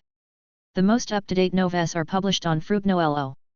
But you could see, her gaze stayed on Fang Hao for quite a while without speaking or making any moves. Also in somewhat of a stunned state were Dimitrija, Angia, and a number of other creatures, curiously sizing up the woman in front of them wrapped in gold and gemstones. That's quite some aura she's got. Amanda, let me introduce you. You've met the corpse witch Nelson, this is the lizardman Dimitrija and the orc Angia. They are heroes from within our territory, so from now on, we're all on the same side. After introducing, Fang Hao continued to present Amanda to Dimitrija and others. This is Amanda of the Undead clan. She is a dark gold grade hero. She will be our companion from now on, so you should all get to know her. When Fang Hao mentioned the undead, the others confirmed Amanda's race identity. Being covered in a golden armor and seeing eyes behind the mask, it's somewhat difficult to confirm whether she's an undead or not. Each of the heroes nodded in acknowledgement, serving as their greetings. Amanda remained relatively indifferent, merely responding with a nod, but said nothing. All right, everyone get ready to return home, Fang Hao announced loudly. Yes, sir. Everyone replied. Everyone got moving, loading the gold artifacts that had been carried out onto the carts. In addition to the large amount of gold. In the 9th layer, a golden chest was also found, but Fang Hao wasn't in a hurry to open it. It was loaded onto one of the carts and tightly secured with rope. Everybody began to busy themselves. Meanwhile, Fang Hao took this time to check out the stats of the new Dark Gold hero. Gold-eating Queen Amanda, Dark Gold rank 6 hero. Faction, Undead. Template, Dark Gold. Racial traits, Undead, Living Dead, Vulnerability to Light. Legion talent, Undead Queen, My command must be obeyed, Metal Skeleton. Skills, Queen's Majesty, Life and Death Control, Golden Divine Power. Innate abilities, Domain Magic Mastery, Domain Sword Technique Mastery, Domain Magic Mastery, Domain Command Mastery. Undead Queen, the undead army led by this unit is automatically blessed with the power of death during offensive moves, attack power plus 10%, explodes and produces poisonous gas after death. My command must be obeyed, the army led by this unit, attack power plus 15%, defense plus 20%, magic elemental resistance plus 20%. Metal Skeleton, the skeleton type undead units led by this unit, defense power plus 35%, evasion of arrows and bullets plus 50%. Queen's Majesty, passive, the army under her command will not flee or surrender due to morale. The enemy army, morale decrease by 20%. Life and Death Control, active, the Queen grants you death and new life, a certain range of dead living creatures will automatically transform into undead and join the Queen's ranks, continuing the fight, maximum distance 20 meters. Golden Divine Power, active, possesses the ability to control gold. Description, Amanda, the Gold Queen of Anglina Kingdom. Her wisdom and courage are as highly celebrated as her sense of honor and justice.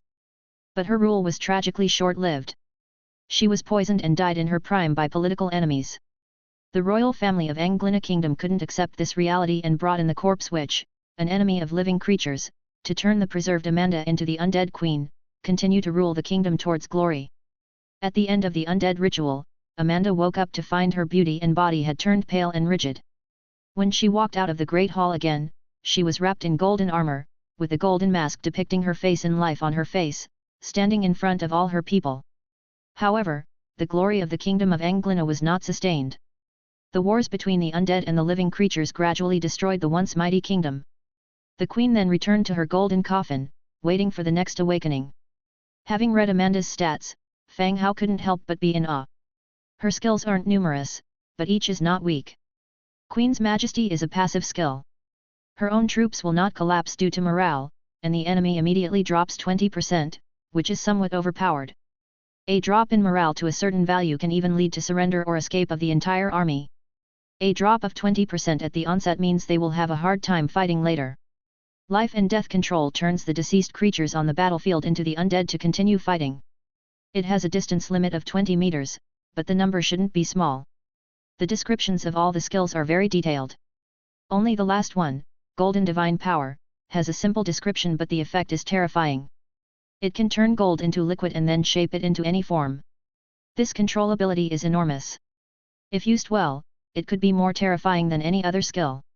I've found a treasure. Then he checked Amanda's loyalty, hoping it wouldn't be too low. Such a powerful hero with low loyalty would be another worry for him. Gold-eating Queen Amanda currently has 75 points of loyalty. Good, good. Pretty high, pretty high. With Roland as precedent of 26 points, Amanda's 75 points seemed quite reasonable. This queen, high quality. Yes, very high. While Fang Hao was looking at the Book of Lords, Dimitrija walked over. Sir, everything is ready. We can head back now. Chapter 739. Fang Hao looked up. The temporary camp had been dismantled and the carriages were ready. Amanda, Nelson, get on the carriage. We're setting off, Fang Hao announced loudly. Everyone mounted their horses.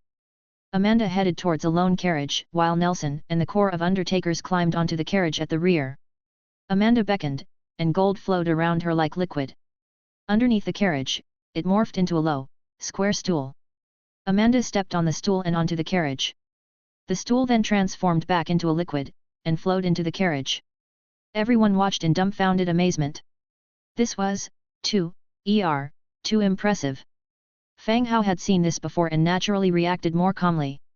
Seeing that everyone was ready, he loudly ordered, "Let's go, back to Li Rong City."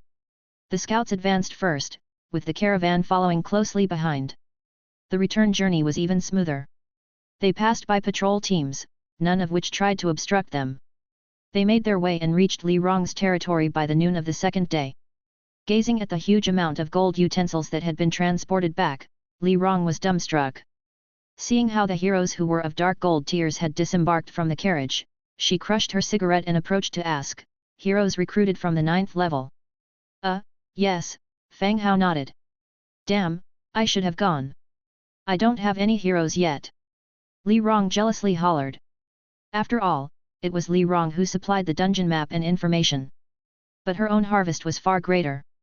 Watching her envious expression, Fang Hao chuckled, "This is an undead hero, you would need to have the corpse witch, and factional relationships to recruit it. Basically, there are prerequisites. You wouldn't have been able to recruit it even if you went." "Oh, is that so?" Li Rong calmed down. Couldn't discern the hero's race, who was fully clad in gold armor. If it's an undead, she dared not accept that. While in Silverwing City, she definitely needed to maintain her distance from the undead, in order not to be burnt at the stake by the church. "Of course, why would I lie to you? Moreover, I spent hundreds of precious materials to recruit it," Fang Hao said as he walked towards the Lord's mansion. Hearing about the preconditions and the vast amount of materials used, Li Rong felt a lot calmer. "Then, you have to give me some of the gold utensils." "We agreed, each of us gets half of the dungeon loot." Li Rong hugged her shoulders, looking dissatisfied. "All right," Fang Hao smiled and nodded, then suddenly thought of something and added, "Oh right, about the gold utensils from the last time. I'll exchange them for warfire coins. Give those gold utensils to me. Gold coins and warfire coins were both viable currencies. From the previous loots in the dungeon, he and Li Rong took half each. When he recruited Amanda, he agreed to give her all the gold utensils from the dungeon. So now he could only exchange the share he gave to Li Rong. Fine, as you wish. Li Rong agreed. Li Rong naturally agreed with Fang Hao's proposal. Her territory didn't have the blueprint for a mint, so those burial gold utensils couldn't be converted to cash directly. Now that Fang Hao was willing to exchange them with warfire coins, she was naturally willing. Haha, that's great, Sister Li is indeed very generous. Li Rong gave him a sideways glance. What's the big deal, you helped me kill Sander, I haven't properly thanked you yet. Both of them entered the hall and sat down on chairs. Don't worry about it, I wanted to kill him too, Fang Hao thought for a moment before continuing. The stores in Silver Wing City won't be repaired by winter, what are your plans? Upon mention of this matter, Li Rong sighed slightly. Sigh, what can I do? I can only wait until winter ends, and the stores are repaired. Whether people will be willing to rent them to me is still uncertain. Li Rong looked worried. Her territory doesn't cultivate or hunt. The development of her territory completely depended on the supply of store goods. If nothing had happened to the stores, her development would have been far quicker than others.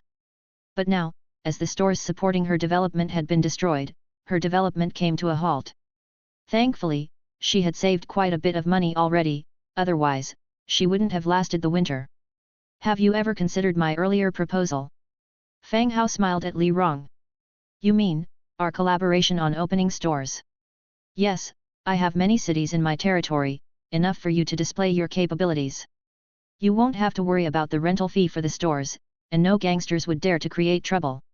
You'll be able to manage them with ease. Additionally, if you're planning to open stores in native cities, I would also support you. I have both the money and soldiers, Fang Hao spoke softly as he picked up his cup and took a sip. Li Rong didn't answer, but pulled out a cigarette, tapped it twice on the table, lit it, and placed it in her mouth. The room fell into silence. It wasn't until her cigarette was half burned that she finally asked, how will we split the profits? 80-20. I'll handle the capital and stores, you will manage them. Hence, I get 80, you get 20, Fang Hao said. Li Rong shook her head, I possess the skills and have proven in the market that I'm capable of making profitable returns. I'll be in charge of managing the stores then, why should a hands-off manager like you gain so much? How about a 50-50 split? We are old acquaintances after all. This is business, don't play the sentiment card. Your supply can't even meet the demand of the stores. You're incapable of building production factories. I'll need to be responsible for that eventually. 70-30, Fang Hao continued. Li Rong remained silent, puffing out rings of smoke. After a long silence, she finally continued, I want to open 2 stores before winter, and by the start of spring, I want a factory with over 500 people. Can you do it? Chapter 740. The shops in Silver Wing City were burnt down, and she needed them to sustain the current sales and factory expenses. Many of her people were recruited from nearby villages, and it would be difficult to recruit them again if they were disbanded. Fang Hao thought for a moment and answered, 2 shops and a factory of 500 people are not a problem. Can you guarantee the delivery of the goods to the shops in winter? You don't have to worry about that, I'll arrange for transmigrators to manage the shops, and they can restock through the trading channel. Li Rong answered. Fang Hao nodded, all right, I have another request. Let's hear it. Li Rong calmly stated, understanding that their collaboration was the best option at the moment. She was well aware of Fang Hao's intention to get a piece of the cosmetics business. However, running a shop in this world had made her feel powerless. She faced rejection from the natives, harassment from the underground forces, and exploitation from nobles. Furthermore, her shop was destroyed by fire, and it would be difficult for her to start over by herself. Moreover, she had to consider those who relied on her. She still had some savings, but what about the transmigrators and the workers in the factory? It was uncertain whether they could make it through the winter. Agreeing to Fang Hao seemed to give him a huge advantage, but it was indeed a temporary solution for her as well. If he truly can establish numerous shops just like he said, then, whether she had shops in Silver Wing City or not would not matter, it would suffice for the development of her city. Join as a subsidiary city of mine. Fang Hao said seriously. Li Rong's eyebrows creased. She had also devoured several cities with her Book of Lords, making them her subordinates. She naturally understood the implications of devouring them. She hadn't expected that Fang Hao wanted to turn her city into a subsidiary city. I offered myself to you and you refused, now you want my city. What's inside your head? Li Rong said through gritted teeth. You see, why bring this up again? Li Rong thought for a moment, what do you mean? Why do you need my city? If I do this, my lifeline would be in your hands. What if you change your mind? Fang Hao continued, the situation in my territory is unique. For some security reasons, only if you become my subsidiary city would I trust you. Of course, your city still belongs to you, I will not coerce you into anything we agreed on. Li Rong was silent for a while, then nodded, all right, I agree. But my people should be under my command, and you must discuss with me in advance about any matters. Agreed. Without wasting any more words, Li Rong directly removed her Book of Lords and handed it to Fang Hao. He accepted it. And chose to devour directly. Devouring has been successful, your level 6 Book of Lords now needs 13/20 to level up. After devouring, the required experience increased from 8/20 to 13/20. It also indicated that Li Rong had devoured 5 Books of Lords herself. He reassigned the area to Li Rong and handed her a Book of City Lord. Li Rong did not stand on ceremony and took the Book of City Lord. She then casually sat on Fang Hao's lap, with one hand holding a cigarette and the other arm resting on Fang Hao's shoulder. In a soft voice, she said, from now on, I'm yours.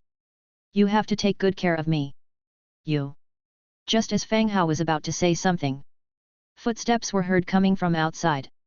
One of Li Rong's subordinates walked in with large strides, and upon seeing the scene, he was taken aback and turned to leave.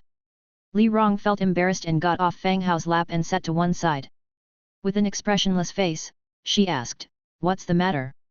The militiaman finally snapped back to his senses, saluted slightly, and said, my lord, a cavalryman came from outside the city, claiming that the lady has sent him to deliver a message to Lord Fang Hao.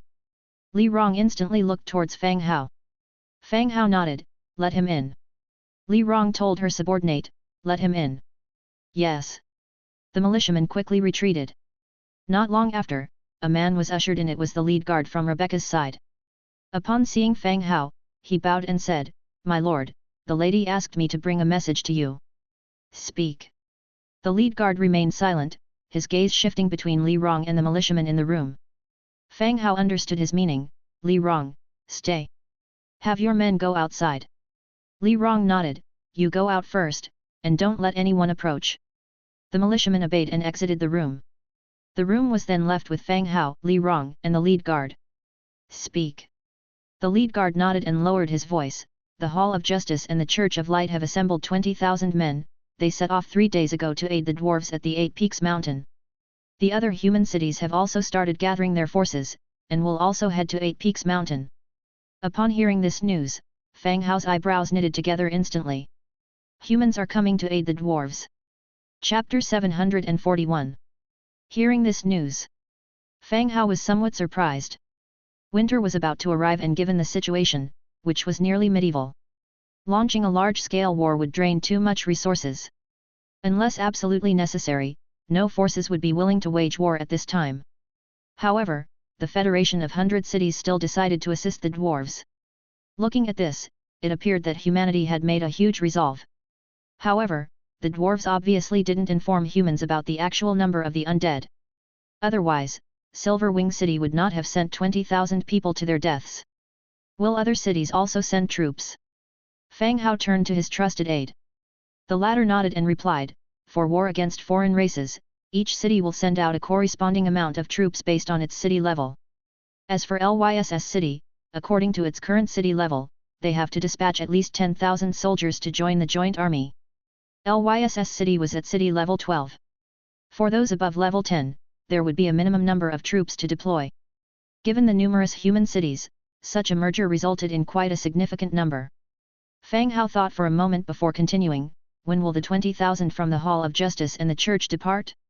When will the others from various cities leave? The force from Silver Wing City has already set off 2 days ago. Based on their route, they are expected to pass cracked stone bridge today. My lady received an order stating that she must send reinforcements to 8 Peaks Mountain within 2 months, hence, my lady wishes to seek your opinion. The trusted aide responded seriously. Fang Hao nodded, all right, I understand. I will return later and discuss this matter with Rebecca personally. Very well, City Lord. The trusted aide saluted once more before leaving the room. The hall was once again quiet. Li Rong curiously asked, are you involved with the dwarves? By now, how could she not understand what he meant? Clearly, the war with the dwarves had something to do with Fang Hao, which was why someone specifically came to inform him about the movement of the Human Federation. Fang Hao looked at her and said, there's no harm in telling you now. My people are attacking 8 Peaks Mountain. According to the current pace, we should be able to take over the entire 8 Peaks Mountain before winter arrives. Li Rong was completely stunned. She had made speculations about Fang Hao's power. He had a high-ranked hero, special troops, and it was said that he had vast territory. But now, he said he was at war with the dwarven forces. Just how much should a transmigrator expand before they would start a war with a faction, and even aim to seize the enemy's territory before winter? Each time they interacted, she thought she knew Fang Hao's final trump card. But each time, she would have to revise her conjecture. He was at war with an entire race. This was simply madness. Are you lying to me? Li Rong tentatively asked. As Fang Hao was flipping through the Book of Lords, he replied, why would I deceive you? We are now part of the same force, and there is no benefit in lying to you. Mad, this is madness. Li Rong fanned herself as she murmured to herself. Fang Hao ignored her and started a private chat with Dong Jiayu. Jiayu, how's the war going? Do you need any support? Soon, Dong Jiayu replied. No need, everything is sufficient. It's just that the dwarves' resistance has greatly increased, making the advancement slower. This was within expectations. The closer to the central region, the stronger the resistance. It was impossible to split the troops into 5 and conquer 5 cities in one night as when they were at the outskirts. The dwarves have sought aid from humans who have dispatched 20,000 soldiers for assistance. The troops from the other cities would also be mobilized for support in due course. Fang Hao relayed the recently received news to Dong Jiayu. After a while, Dong Jiayu replied, 20,000 troops are not a big deal, but the continuous reinforcement could slow down the speed at which we advance. If the war continues, there is a high chance that it could escalate into a war with dwarves and humans at the same time. Fang Hao didn't respond immediately but pondered over Dong Jiayu's words. Dong Jiayu's analysis made sense. 20,000 may not seem like much, and it wouldn't cause much of an impact within the 2 million strong Whitebone army. But what if humans continue to send reinforcements? Dong Jiayu would then have to deploy troops to block them. Once the conflict arose to a considerable degree and casualties increased, there was a high possibility it could turn into a situation where the undead were at war with both humans and dwarves. If this happened, it would definitely deviate from his plan of developing the human race. Alright, I'll figure out a solution here. Over there, pick up the pace and try to take over 8 Peaks Mountain as soon as possible, Fang Hao replied Dong Jiayu after thinking it over. Okay, brother Hao. After ending the chat, Li Rong was still sitting quietly at the side, silently watching Fang Hao. It seemed as if she was still considering why Fang Hao had developed so quickly and what the secret behind it was. Fang Hao closed the Book of Lords and looked at Li Rong. He asked, where is the cracked stone bridge? Ah? Oh, it's here. Li Rong opened the Book of City Lord and pointed to a location on the map. Since it was a bird's eye view, they could see that it was a dried-up riverbed with a stone bridge connecting the two sides. After looking at the distance between here and the cracked stone bridge, Fang Hao nodded. He then commanded towards the door, have the heroes come over. I have orders for them. After a while, several heroes entered the hall. After sitting down at the side, Fang Hao told them about the situation in Silverwing City. Angia was still busy feeding the Red General, she didn't pay much attention to it. Dimitrija was also deep in thought. Rather, it was the gold-eating queen, Amanda, who spoke after a brief silence, delaying the human reinforcements isn't that difficult. As long as we create an illusion, they wouldn't dare to send troops to assist in the short term. Chapter 742. Everyone turned to look at him. Fang Hao asked, what illusion? Amanda gently stroked the gemstone on her staff and continued, humans are easily swayed by emotions. As long as we make them believe that Silver Wing City is also under threat, the nobles living in the city will naturally become worried. They won't dare to send troops to help others. They won't even dare to send a small squad, much less 20,000 troops. Everyone was struck by this realization. Indeed, this was a simple and highly effective plan. That's an excellent idea, but how will we convince the council and the nobles that Silver Wing City isn't safe? Fang Hao asked further. A voice came from behind the mask. First, we need to make clear who the humans should fear. Undead. Fang Hao answered. There were enemies stronger than undead, but due to the existence of the church, undead was the biggest and irreconcilable enemy. Exactly, if undead were to appear near Silver Wing City, then the council will become acutely aware of their threat. They would prioritize handling the domestic threat first. Without the alliance leading, the relief troops from other cities won't just send their people to save the dwarf. We can keep stalling until we capture the Eight Peaks Mountain, Amanda explained. Well, she did make a lot of sense. We have the undead, but not in this area. Transferring them here in large number could pose problems.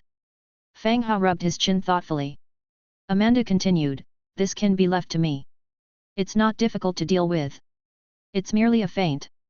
Fang Hao looked at her intently, then asked again for confirmation, you mean to say that you are going to distract 20,000 people alone, right?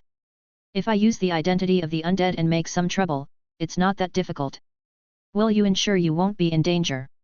Fang Hao asked again. If your information is accurate, the likelihood of me being in danger is small. Even if there's danger, I can escape. Amanda replied calmly. Fang Hao thought for a while and watched Amanda for a while. Finally, he nodded, all right, this is on you. If something goes wrong, retreat immediately. Letting these 20,000 people go isn't a big deal, but ensuring your own safety is. Amanda nodded, okay. Fang Hao considered for a moment, then gave a space pendant to Amanda. This magical necklace has a storage space of 3 cubic meters. You can use it to store gold. Amanda took it with a nod. Gold-eating Queen Amanda's loyalty towards you has increased by 2 points, with the current loyalty being 77. Well, it's not bad. Her loyalty increased by 2 points. But the higher the level of the hero, the less increase they show even when given good things. After all, they've seen too many things and it's hard to make a big splash in their hearts. Unlike Angia, who was overjoyed when she was given a purple necklace last time. Once everything had been agreed upon, everyone left the hall. A carriage filled with gold artifacts and another for people were parked in front of the city lord's mansion. These were prepared for Amanda. Amanda made a gesture and the gold artifacts gathered like a stream of water. In the end, it turned into a solid gold cube of 3 cubic meters, which Amanda stored in the space pendant. Next, Amanda moved in front of the carriage. Add latest chapters at free.novelo only. Meanwhile, Fang Hao summoned a demon teleportation to send Nelson back to the main city while summoning a bone dragon at the same time. Fang Hao said, Amanda, this bone dragon is for you. If there's any danger, ride the bone dragon and escape. You can worry about stalling later. Amanda glanced at the bone dragon, somewhat surprised that Fang Hao kept such an undead unit. However, she didn't say much. The remaining gold flowed again, coating the bone dragon's skeleton and the white steel armor it wore with a layer of gold, as if it was under a layer of gold paint. The whole body sparkled under the sunlight, so bright that it could even hurt your eyes. Once all preparations were done, Amanda climbed the golden ladder and seated herself on the dragon's back. She nodded to Fang Hao. With a powerful leap, the bone dragon charged into the sky, disappearing from sight amidst a gust of wind. That's impressive. Li Rong muttered to herself, standing in place. It cost a lot of gold. Fang Hao also watched the direction where the bone dragon disappeared, whispering to himself. All the gold in the carriages was gone. After Amanda left, Fang Hao brought out the gold chest he obtained in the 9th level. He chose to open it directly. Obtained, Bound Spirit Tower Blueprint, purple, Queen's Gold Tower Blueprint, purple, Fine Iron Crescent Blade Blueprint, purple, 202 Warfire Coins, 13 Shadow Stones. Wow! A purple light appeared. 3 blueprints appeared in Fang Hao's hands. Although the items did not look plentiful, the quality was already pretty good. Having 3 purple blueprints was much more useful than multiple useless green or blue ones. Bound Spirit Tower, Hardywood 2200, fine stonework bricks 5,200, cast iron pieces 850, metal parts 1,200, shadow stones 35, death trace 5. Description: a tower bound by wraiths, every night the painful wails of countless wronged souls can be heard from it. Bound Spirit Tower should be the recruiting building for bound spirit guardians seen inside the palace. 7th rank undead with intelligence.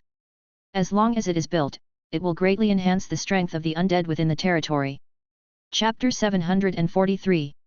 This is exactly the architectural blueprint that Fang Hao currently needs.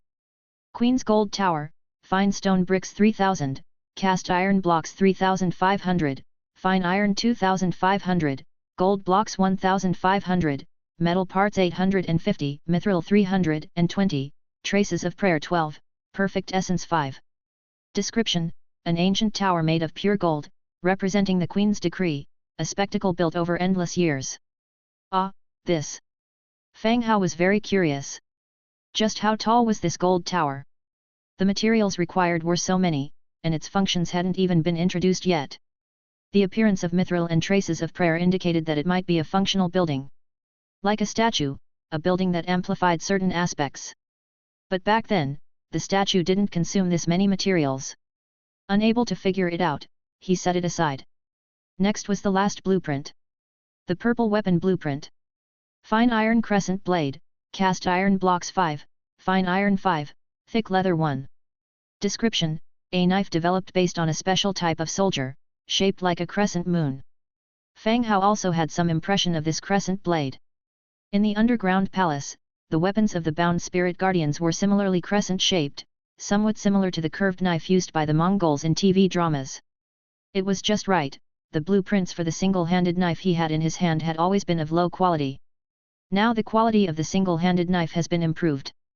After checking the contents of the blueprint, Fang Hao collected all the blueprints. Li Rong on the side was watching eagerly. When do you plan to visit my city? Let's settle the matters of the factory and the shop. Fang Hao looked at Li Rong. Let's wait a few days. I'll handle things here, and I'll notify you when it's time. Fang Hao thought for a while, then let's wait until Amanda is back. I'll use the teleportation array to bring you both over. It'll save time. Okay, we'll do as you say. 2 p.m. Fang Hao led his group and left Li Rong's city. The team left in a hurry and soon disappeared from view. In the city lord's mansion, Li Rong stared at the book of City Lord, with prompts popping up ceaselessly. She couldn't help rejoicing and cheering loudly. Fang Hao shared a blue blueprint with you, spiritual field. Fang Hao shared a blue blueprint with you, large-scale quarry. Fang Hao shared a blue blueprint with you, heavy sword infantry training camp. Fang Hao shared a purple blueprint with you, Lionheart Knight training camp. Fang Hao shared a blue blueprint with you, Storm fine iron armor set. One message after another appeared, just like a flood. The blueprints that she had once longed for but couldn't get, were now unlocked all at once. This joy even made her think this was a dream. After being excited for a while, she patted her chest, trying to calm herself down.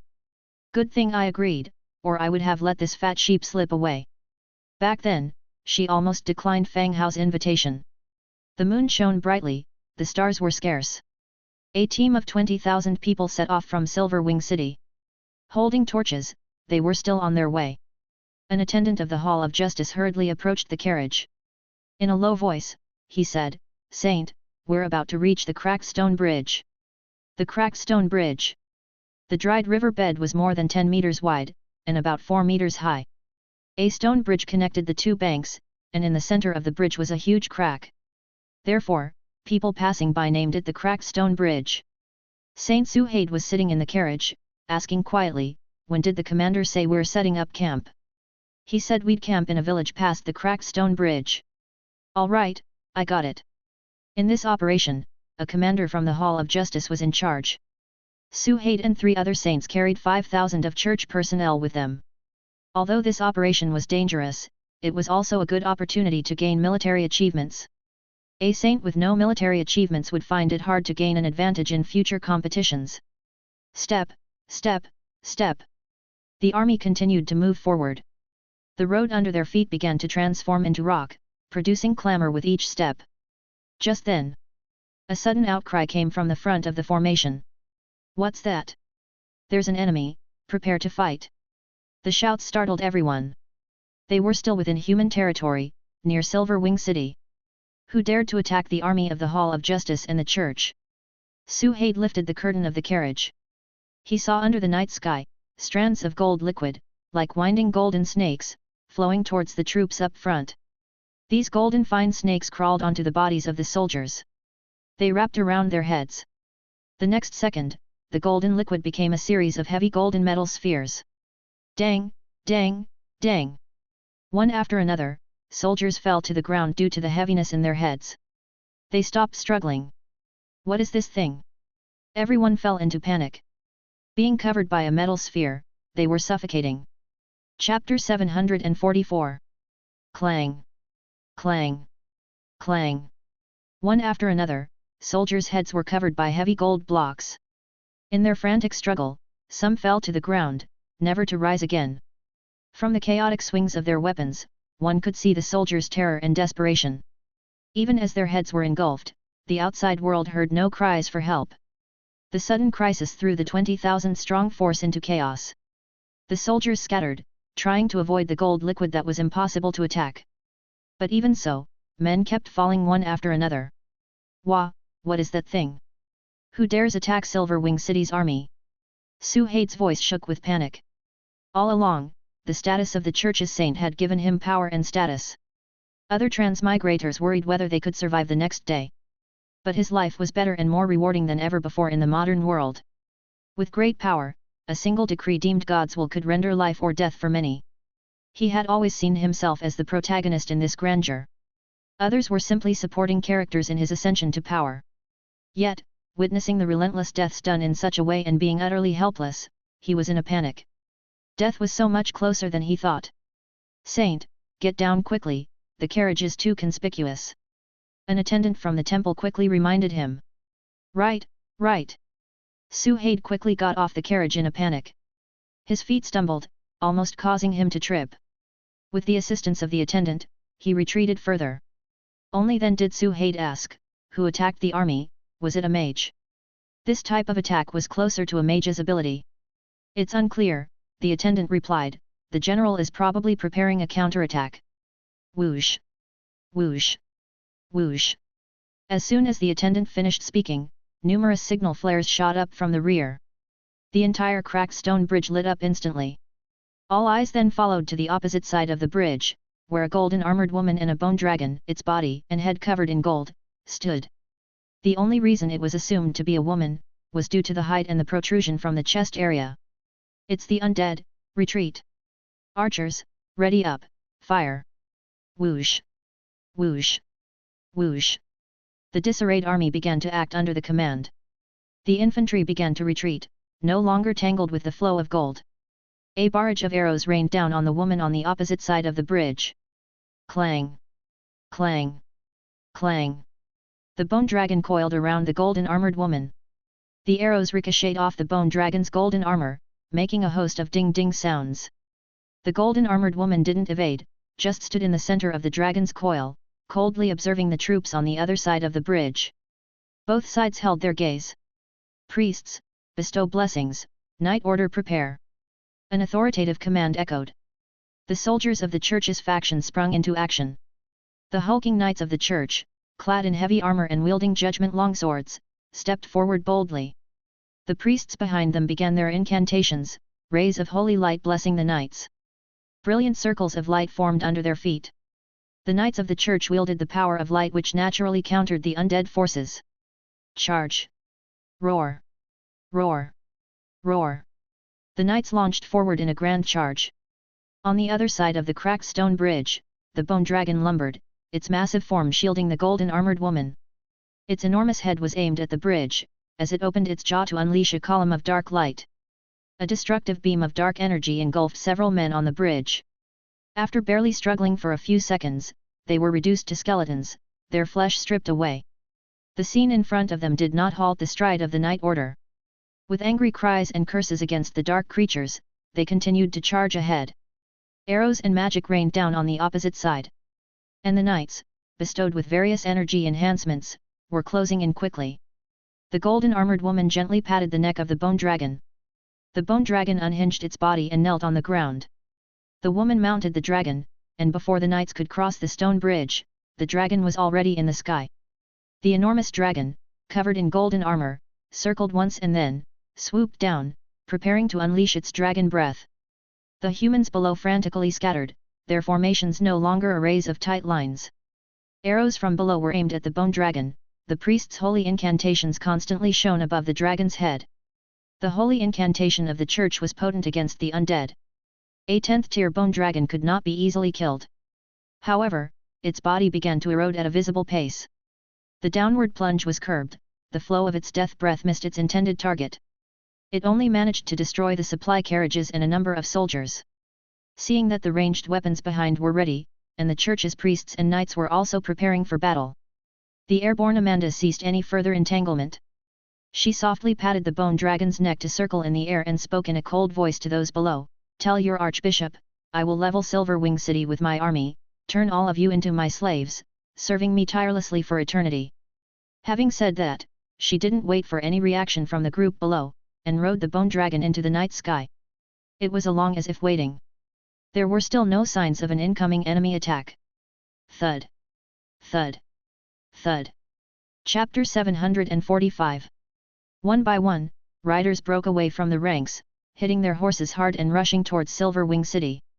After quite some time, the command from the rear came through.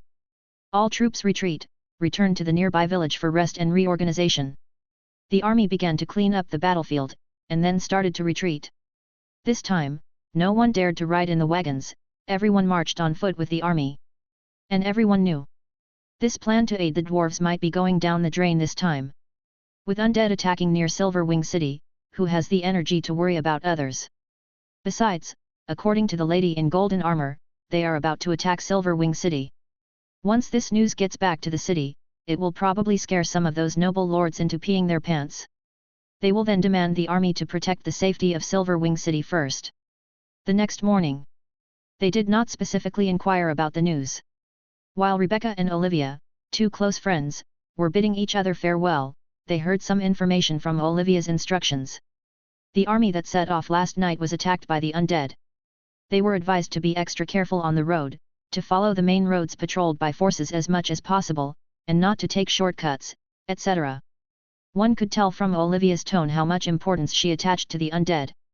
She talked to Rebecca for a long time before finally parting reluctantly. After everything was ready, the army left Silverwing City and marched northward. On the way back, no dangers or ambushes were encountered. Once they had passed Jinmasta City, and the rest of the road had no danger. Fang Hao directly used teleport to take the heroes and Rebecca back to Lyss City. While the rest of the army, led by the trusted aide, continued their journey home. The teleportation screen closed. Fang Hao, Rebecca, and Dimitrija appeared in the Great Hall of the City Lord's mansion. The soft carpet, the luxuriously decorated chandeliers, made everyone smile. Especially Rebecca, the familiar decor and the sense of safety finally let her hanging heart fall. Finally home, how wonderful! City Lord, my lady, you are back. A passing maid, surprised by the sudden appearance of the group of people, exclaimed and then immediately curtsied. Yes, where's Rolina? Rebecca asked, her eyes unconsciously glancing at Fang Hao. The latter slyly wiped the sweat off his forehead. Oh, there was a conflict between a mercenary group and a merchant in the West City district. Miss Rolina took some people over. The maid immediately answered. The mercenary group had manpower, but the merchants were not weak either, they all had the support of trade associations and nobles behind them. Once a conflict arose, it tended to be troublesome. When Rolina returns, have her come see me directly. Rebecca ordered. Yes, my lady. Rebecca looked at Fang Hao again, are you staying here tonight? She quietly gave Fang Hao a certain look. Fang Hao could only pretend he didn't understand and said, no, I've been out too long. I'm worried about the city's security. I'll come to see you again in a few days. With that, he took out the cosmetics and clothes he had bought in Silverwing City. There were also gifts for Rolina. To brush up on that abysmal loyalty level. Rebecca's eyes were somewhat reluctant, but in the end she said, that's okay, after these few days, I'll go over to your place to play chess with Angia. Angia was currently rescuing the Red General, who had passed out from the teleportation. Hearing Rebecca's words, she nodded and said, "I'll have Nelson play with you then, he's really good at chess." "Okay." After explaining a few things to Rebecca, Fang Hao teleported back to his own city. Inside the city lord's mansion, a rabbit maid, dressed in a maid's outfit, dusting off the tables and chairs while humming an unknown ballad, her little butt sticking out. When the group made a sound, the maid finally noticed the few people who had appeared suddenly. Only when she carefully identified the appearance of the newcomers, she immediately screamed with delight, "Sister Ira, the master is back again!" Thump! Thump! Thump! Urgent footsteps came from upstairs. Ira, followed by two bunny maids, was seen running downstairs. After glancing at Fang Hao, she jumped directly into his arms. The other two maids, along with the one who had just shouted upstairs, all piled on as well. They surrounded Fang Hao in the middle, bundling him up tightly. "Master, are you going out again?" Ira lifted her head, showing an expectant expression. Fang Hao shook his head, "No, it's winter now." "Great!" Not only Ira but also other maids cheered. They all looked at him with tender eyes. Fang Hao struggled with his clasped arm and whispered, "You guys let go of me first. I've brought gifts for you. Ira, distribute them." Hearing about the gifts, the maids' faces lit up even more. They immediately let go of him. Fang Hao took out all the gifts he had brought from his storage space and laid them out on the ground. "These are cosmetics. Aseti, Angia and Lori all know how to use them, let them teach you. The clothes are for the summer, so wait till next year to wear them." Fang Hao introduced the pile of items. "Understood, master." Ira, along with the other maids, immediately focused their attention on the cosmetics. They started chatting excitedly. Meanwhile, Fang Hao stepped out of the city lord's hall. He headed towards the military camp.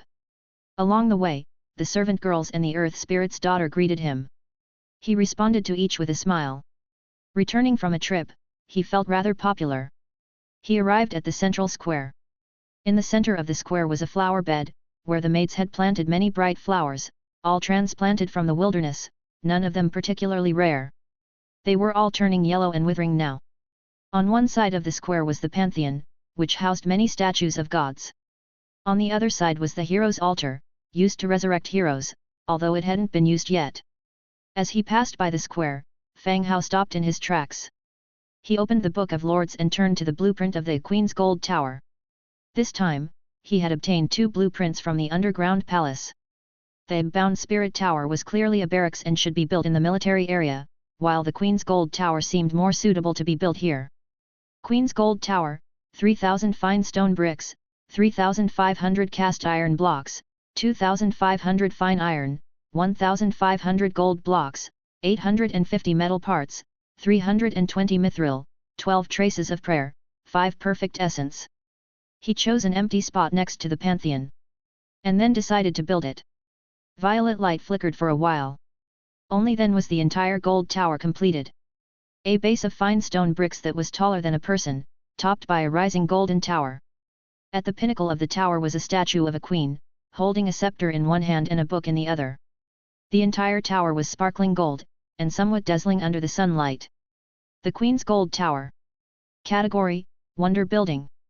Ability: Under the grace of the Queen, the security of the territory plus 20%, reproduction plus 35%, enlightenment plus 25%, commerce plus 15%, taxes plus 10%. Note: Queen Amanda needs to join the territory for the effect of the Gold Tower to take effect. Description: An ancient high tower made of pure gold, representing the Queen's decree, a wonder built over endless years. Damn, a wonder building. No wonder it's so tall, so shiny. Upon comparison, his own statue of the king seemed too crude, just a stone carving. Fang Hao specifically looked at enlightenment. Enlightenment: residents of the territory are more likely to learn and understand new skills. Oh, useful, this tower is really good. Worth the materials he had consumed.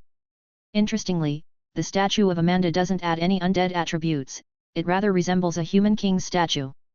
Having built the statue of the queen, Fang Hao continued towards the undead military area. "My lord!" From afar, the voices of women reached him. Looking to the side, he saw a group of women, with horns on their heads and robust arms exposed, working out at the Blackstone training camp. Daughters of the Earth Spirit. When Fang Hao left, he had recruited them to patrol around the territory with his normal skeleton soldiers.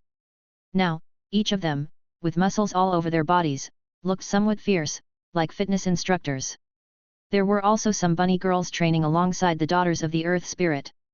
However, they didn't look as powerful as the Daughters of the Earth Spirit, their skin was fair and they were sweating profusely. Well, rest when needed. Don't overexert yourself. Thank you, Lord. After saying this, they continued their workout. The troops he recruited weren't capable of improving through practice. However, maintaining practice could enhance their combat skills. The bunny girls were indigenous and could improve through training. It seemed they were working hard. They all appeared very enthusiastic. Fang Hao continued his way and eventually arrived at the military camp. Chapter 746. Next stop, the military camp. The skeleton conversion field was automatically processing the carcasses of some beasts. The meat from beasts hunted during patrols would be stripped to be used as food, and their bones would be directly thrown into the conversion field for transformation. Fang Hao glanced at the locations of the other buildings. The military camp area seemed a bit cluttered. Additionally, each time of recruitment, the hundredfold increase effect would apply. Such a concentration would make the movement of the troops quite difficult. After considering, Fang Hao moved the location of the buildings a bit to the east. This considerably increased the distance from the other military camps. This way, the hundredfold recruitment increase would not cause overcrowding like before. Once the location was settled upon, he opened the Book of Lords and found the blueprint. Bound Spirit Tower, sturdy wood 2200, fine stone brick 5200, cast iron block 850, metal parts 1200, shadow stone 35, death trace 5. Confirm construction. A purple light instantly flared up. Bit by bit, the light assembled itself into the shape of a tower. Finally, as the light dissipated, a complete tower appeared before his eyes. It was a stone tower, roughly 5 to 6 stories high, with grey-white walls and wooden doors and windows. Around the tower, a stream of mist would occasionally drift by, wrapping around the tower. It was as if the tower was binding tormented souls. Bound Spirit Tower. Category: Special Building. Faction: Undead. Recruitment: Bound Spirit Guardians.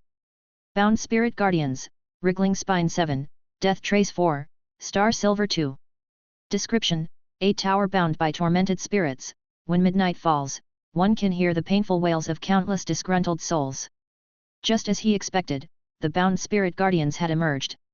When they encountered them in the underground palace, he had noted them very clearly. These 7th-tier Bound Spirit Guardians, despite their skeletal appearance, were intelligent. Being intelligent and unintelligent were completely different statuses.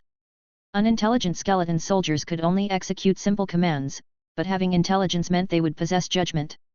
On patrols, they would not just blindly slaughter all living creatures that enter the territory. And upon encountering enemies, they would bring back information. Without any delay, Fang Hao immediately began the recruitment. Hundredfold increase triggered, recruiting Bound Spirit Guardians 101. Started by recruiting 100 to see how it goes. It was as if a curtain of light had been ripped open, allowing a group of Bound Spirit Guardians to appear in the flat open space before him. Just in time, a squad of skeleton warriors on patrol passed by. The difference between the two was immediately apparent. Compared with the regular skeleton warriors, the Bound Spirit Guardians' skeletal frames were more robust, with a blackish hue, and they had longer arms. The hollows of their eye sockets glowed with a ghastly blue flame. As the momentary confusion passed, the Bound Spirit Guardians' gazes all landed on Fang Hao. With a bit of hesitation, they all saluted him. Greetings to the great immortal lord. The voice of the Bound Spirit Guardians was a low, gravelly sound, clearly different from the voices of living creatures. When they all spoke together, they sounded quite imposing. Yes, welcome to the team, Fang Hao declared loud and clear. Then, he immediately checked the attributes of the Bound Spirit Guardians. Bound Spirit Guardians, Tier 7. Faction: Undead. Racial traits: Undead, Hollow Skeleton, Weakness to Light. Skills: Cleave, Protector, Lingering Wraith. Innate abilities: Advanced Single-Hand Knife Mastery. Cleave, a heavy strike filled with the resentment from souls, adds an extra 15% physical damage. If the target is a living creature, the wound is hard to heal. Protector, protects specific areas/persons, increases defense by 18%. Lingering Wraith, when the unit dies, the resentful souls in the body will harass everything within a 5-meter radius and inflict random negative statuses like fear or morale loss on living targets in the area. Description: Bound Spirit Guardians are outstanding warriors from the Gold-Eating Queen's elite troops who retain all their discipline and combat skills from their mortal lives. In battle, the Bound Spirit Guardians formed an unyielding armored army. In numerous battles, they caused their enemies to bleed on the battlefield, and countless enemies fell under their unwavering will and sharp weapons.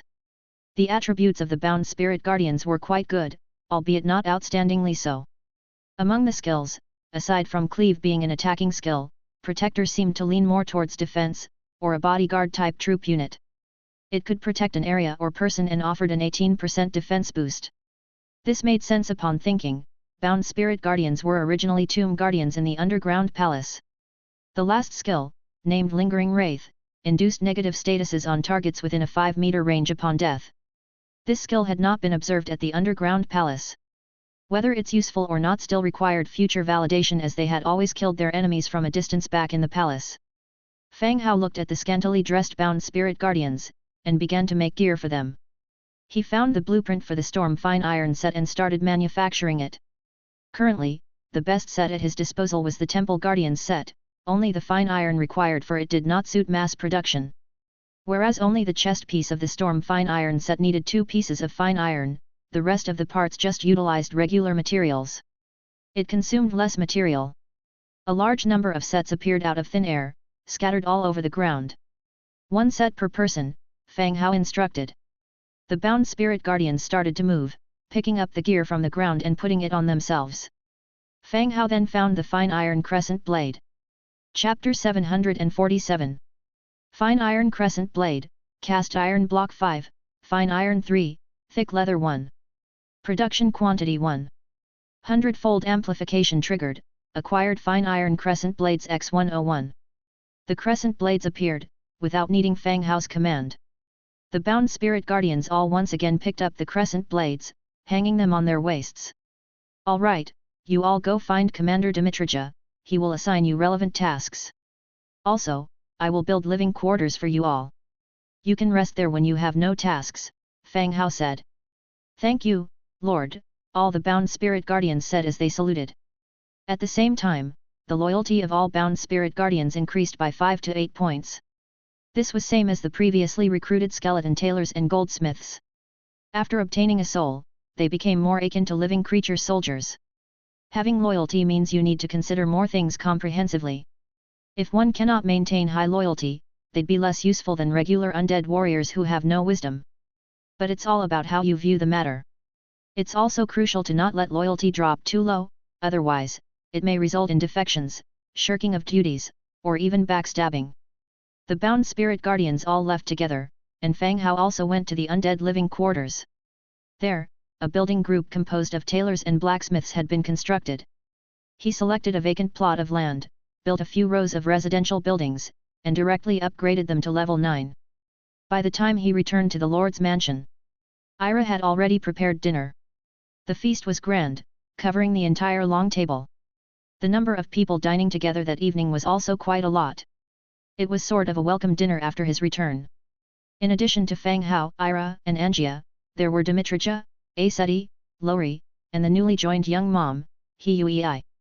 Huei was saved by Fang Hao from the hands of the Life-Taker bandits. At that time, she was hanging on by a thread, almost dying in the dungeon. Once awake, she decided to leave with Fang Hao, offering her services as a senior accountant. Initially, Huei regretted her decision when she arrived. Skeletons were lurking everywhere in and out of the territory. She was astounded to see skeletons holding wash basins while rabbit maidens hung clothes to dry. She had nightmares for several days, but as time passed, she gradually accepted the situation. Moreover, her infant daughter seemed to have more guts than her. The sight of skeletons patrolling just made her giggle. When Huei tried to hide, her daughter would cry and would only stop when skeletons were in sight.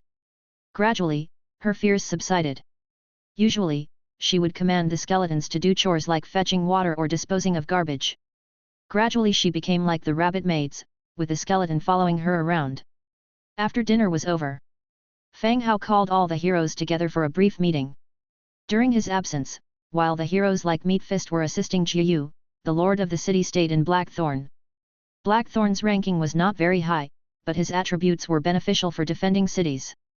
Under the close vigilance of the undead, Blackthorn was quite capable. As the skeleton heroes also came, Fang Hao immediately began the meeting for the day.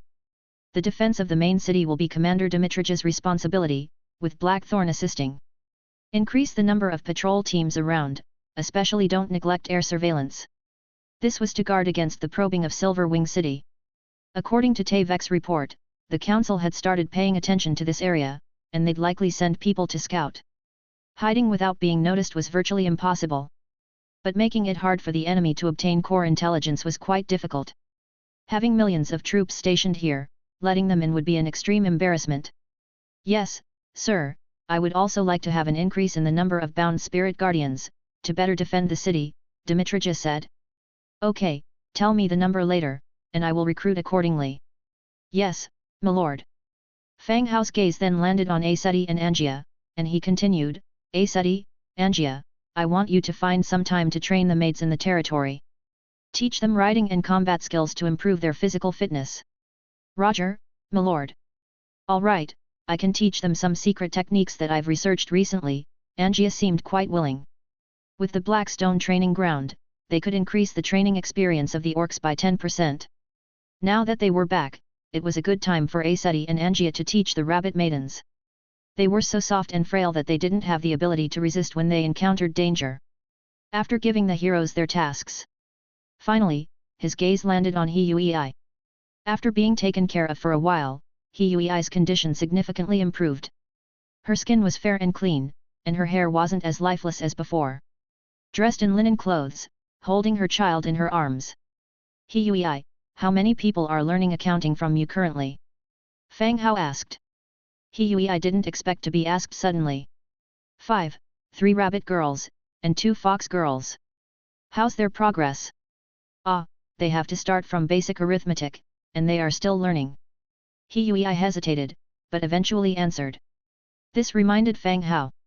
The majority couldn't even write, let alone do the accounts or remember them. He had planned to quickly train a batch of accountants to verify the taxes sent from each city every year. The gold coins sent from each city are really hard to verify now.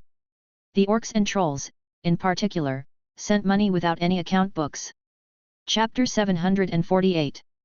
You ask how much money, which industry in the city has the highest income, how much money? They will just shake their heads and say, I don't know, after all, it's all here. But now it seems that there is still quite a distance to assemble an accounting team to go to various cities.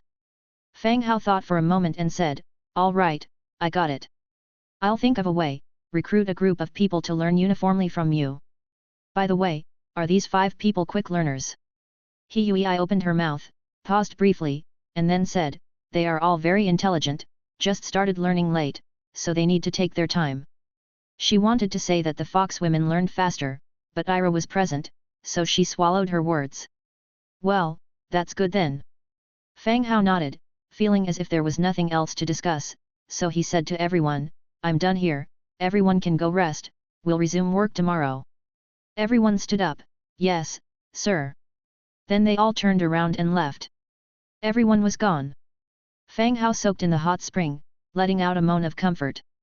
After spending so much time going to the Silverwing City, he finally had a chance to relax in the hot spring, dispelling the fatigue of the journey. Because it was autumn, Fang Hao had raised the height of the walls a bit. Soaking in the hot springs, he felt no chill, but rather a sense of immense comfort. The hot spring was very peaceful today. Only Ira, kneeling by his side, listened to Fang Hao recounting the experiences of the journey. From time to time, she would take a piece of fruit from the plate and feed him. Her well-behaved demeanor was reminiscent of a demure, unmarried young woman. Angia, Lori, and numerous maidservants were discussing new clothes and learning how to use cosmetics in the large hall. Everyone was happy to receive gifts. The loyalty of the rabbit maids had basically reached 100 points, with the lowest being 98. Master, why don't we have a child? Today, Ira was wearing a casual long dress, revealing her fair, jade-like arms and slender legs. She sat beside Fang Hao and asked softly. Fang Hao looked at her curiously, seeing Huei's child, You also want one? Ira's cheeks instantaneously turned red. In the end, she nodded her head. Fang Hao was also somewhat curious, since he had been living with Ira for a while now. Logically speaking, they should have had a child by now. Could he possibly be infertile? No, after having ingested the divinity, his constitution should be superior to that of humans. It didn't seem like this was the case with Ira either. Besides, neither Engia nor Little White was pregnant. Unable to figure out the reason, Fang Hao ceased pondering, giving a slight smile and pulling Ira into the water. His hand slipped inside her floating dress as he whispered, "Then let's work harder, strive to have many more." The next morning, Fang Hao woke up from the bed, moved the slender leg resting on his waist aside and stretched lazily. Ira was still resting. After their reunion, the two of them indulged until late at night. Even Ira's rabbit ears had a few scratches from last night's passion. Now, the cleaning and breakfast in the city lord's mansion were actually not Ira's responsibility. Sleeping in and waking up naturally were not issues. Fang Hao didn't disturb her. After a simple wash-up, he got up and left the room. He reconsidered the planning for the territory. He Yui's trainees, as well as the workers needed for Li Rong's factory. He needed a group of people who would be under his control. After serious consideration, he took a sound-transmitting shell out of storage, putting it to his mouth. "Oh, my dear friend, I need a batch of intelligent, honest rabbitman or foxman here, do you have any on your side?" After he finished speaking, he placed it aside to wait. Not long after, the sound-transmitting shell received a similarly oily reply. "Oh, my friend, I'm happy to receive your message. I'll take a look now to see if I have the stock you need."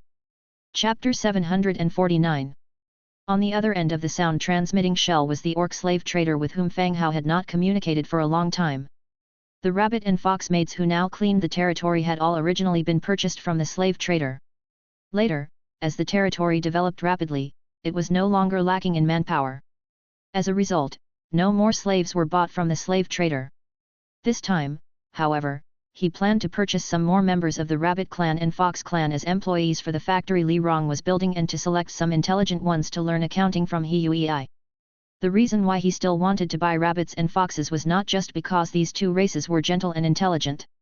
More importantly, it was easier to control and command those who came as slaves. If there weren't enough rabbits and foxes, he would consider filling the gap with humans.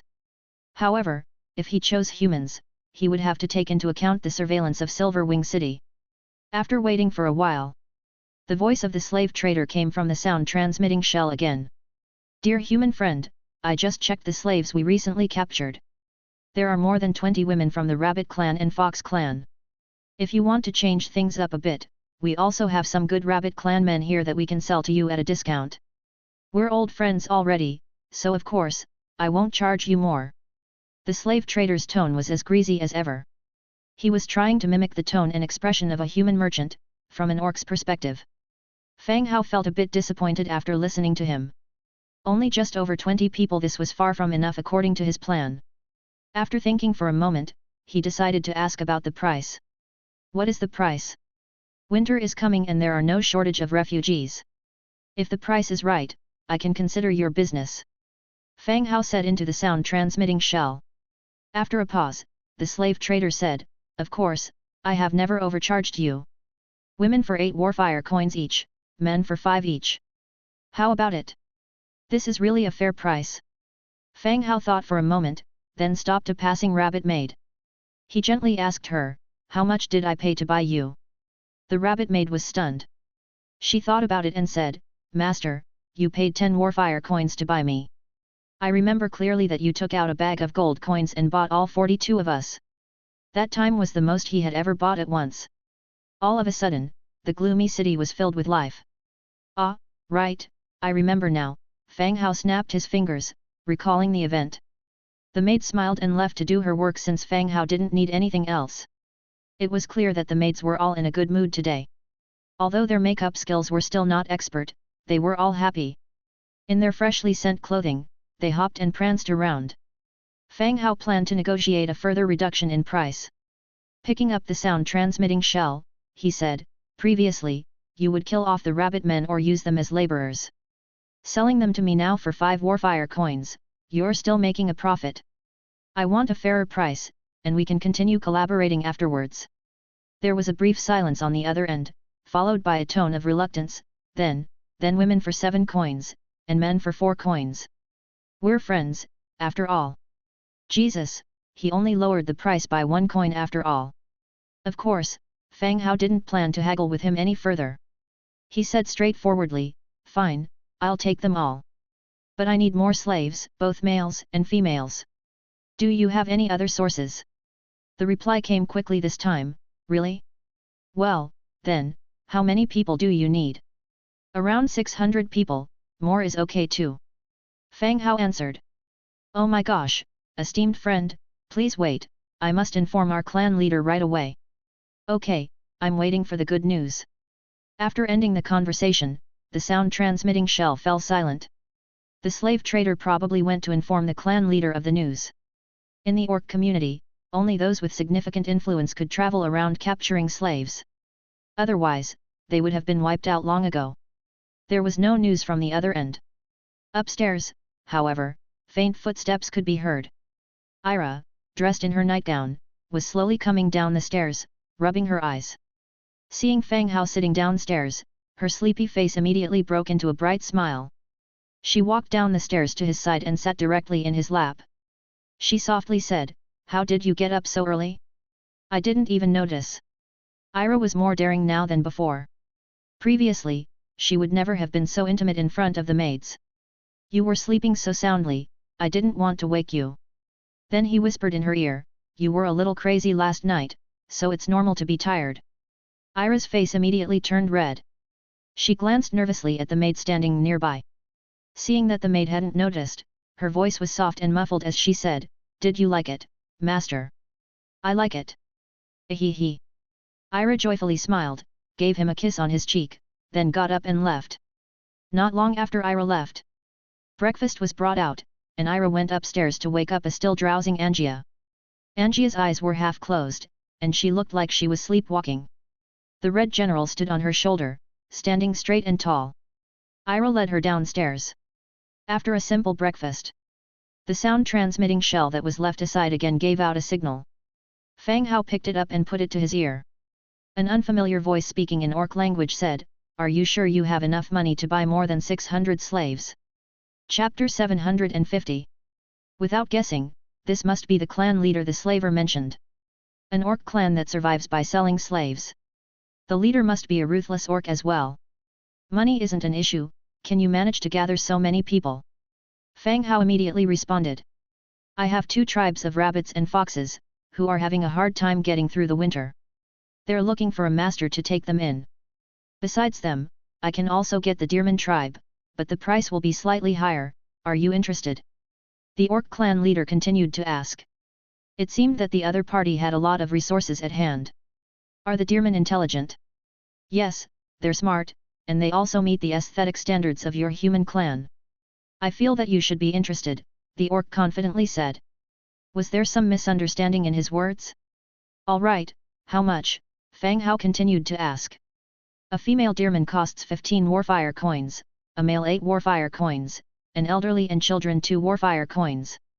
"Okay, I agree. When can you deliver the goods?" After a short silence from the other party, the voice turned back into that of the greasy slaver, "Generous friend, you must have heard that the orc city of Tasco has changed hands. It's now led by Bronze Bull, the former leader of the Manam market. It seems he has a certain opinion of us. Our caravan can't take hundreds of people through the city, so we can only trade in the territory to the east of the orc city of Tasco." After conquering the orc city of Tasco, Fang Hao handed its management to Bronze Bull.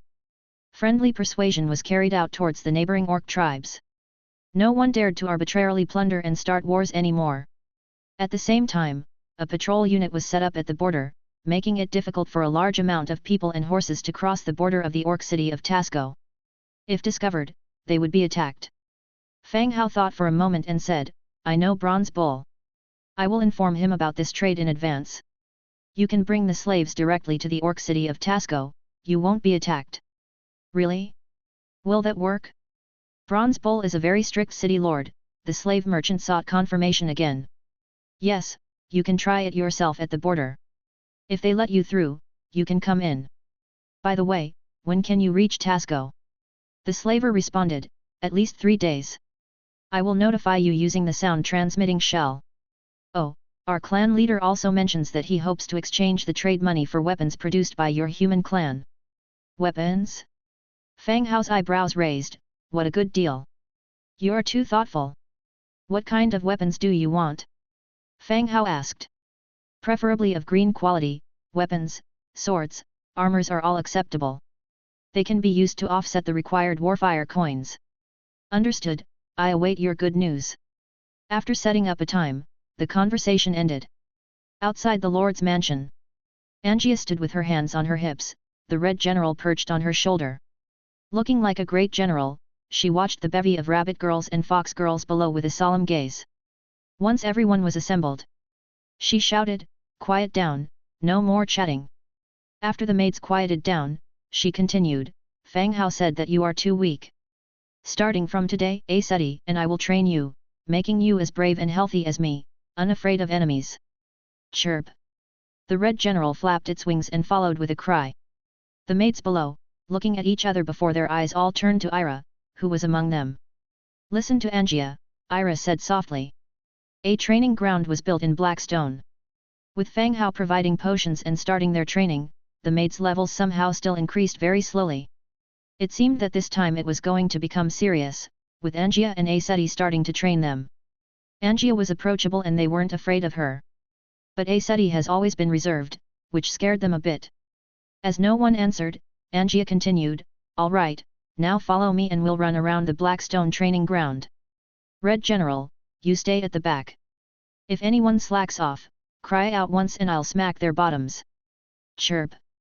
The Red General cried again. Then, she led a group of maids toward the Blackstone training ground. Inside the room, after Fang Hao set a time with the slaver, he left the room and arrived in the backyard, lying down on the lounge chair. While basking in the sun, he watched the area channel in the Book of Lords where everyone was chatting and bantering. Aside from some who started to prepare for the winter by purchasing and exchanging supplies, more people were idling around, either chatting or trying to flirt with girls. "Half of my bed for rent. Given that I'm a clean-loving guy, I prefer tenants to be girls under 45. Interested parties, please PM me with a photo. Damn, the above guy is such a flirt. I'm also a boy, a very young and tender one at that. I could squeal for a long time just by being pinched. Looking for a mother who can take care of me." Pfft! Fang Hao spit out a mouthful of water. "What's going on? Why is the channel filled with such weird vibes today? You all this way, isn't that going to lead to the downfall of a great dynasty?" Something felt off after watching for a while. Only by scrolling up and checking the chat history did Fang Hao understand what exactly was going on in the channel. It turned out, a well-established female lord was supporting a young male lord. The two of them had been frequently showing off their affection in the channel lately. They were now living together. Fang Hao was also curious about how the two of them looked. He set up the display messages and scrolled up for a while longer. Finally, he found a photo the couple posted together.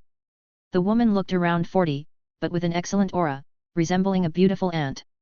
In contrast, the man in the same frame was in his 20s, likely a fresh college graduate. The woman was lightly made up, probably using cosmetics produced by Li Rong's side. The two were huddled close together, making a victory sign. In the channel, most people's lives were far from carefree. Being sponsored by a beautiful woman, having your meals served to you, and not having to worry about future security, many people were envious. That led to these partners seeking messages in the channel. After a while, those flirtatious partners seeking messages, which didn't receive many responses, also slowly calmed down. New messages began to appear in the channel. Selling blue armor, only one set, up for a cheap sale. Interested brothers, PM me. Buying leather, anyone with spare leather to sell to me. Buying cotton, buying furs that can resist chills, PM me, please. Does anyone sell glass? How do you solve the window problem? Winter is coming, people are going to freeze to death. Glass? Why don't you ask who has air conditioning in their house? How many people can produce glass now? Even if they have it, they probably use it themselves, or give it to their troops, they can't sell it. Covering the windows with leather, although it's a bit dark, it's pretty good at warding off the wind. I remember, someone was producing glass before, how could I forget? Nonsense. No one can have glass. My nearby level 10 native city, even their city lord's mansion doesn't have glass. How could we possibly use glass? That makes sense. What levels are your cities? The highest one shouldn't be too behind the native city, right? Anyway, I know the highest one reached level 11. I don't know if it's the highest. What about Lord Fang Hao? Lord Fang Hao has been quiet for a while. We don't know what level he is at.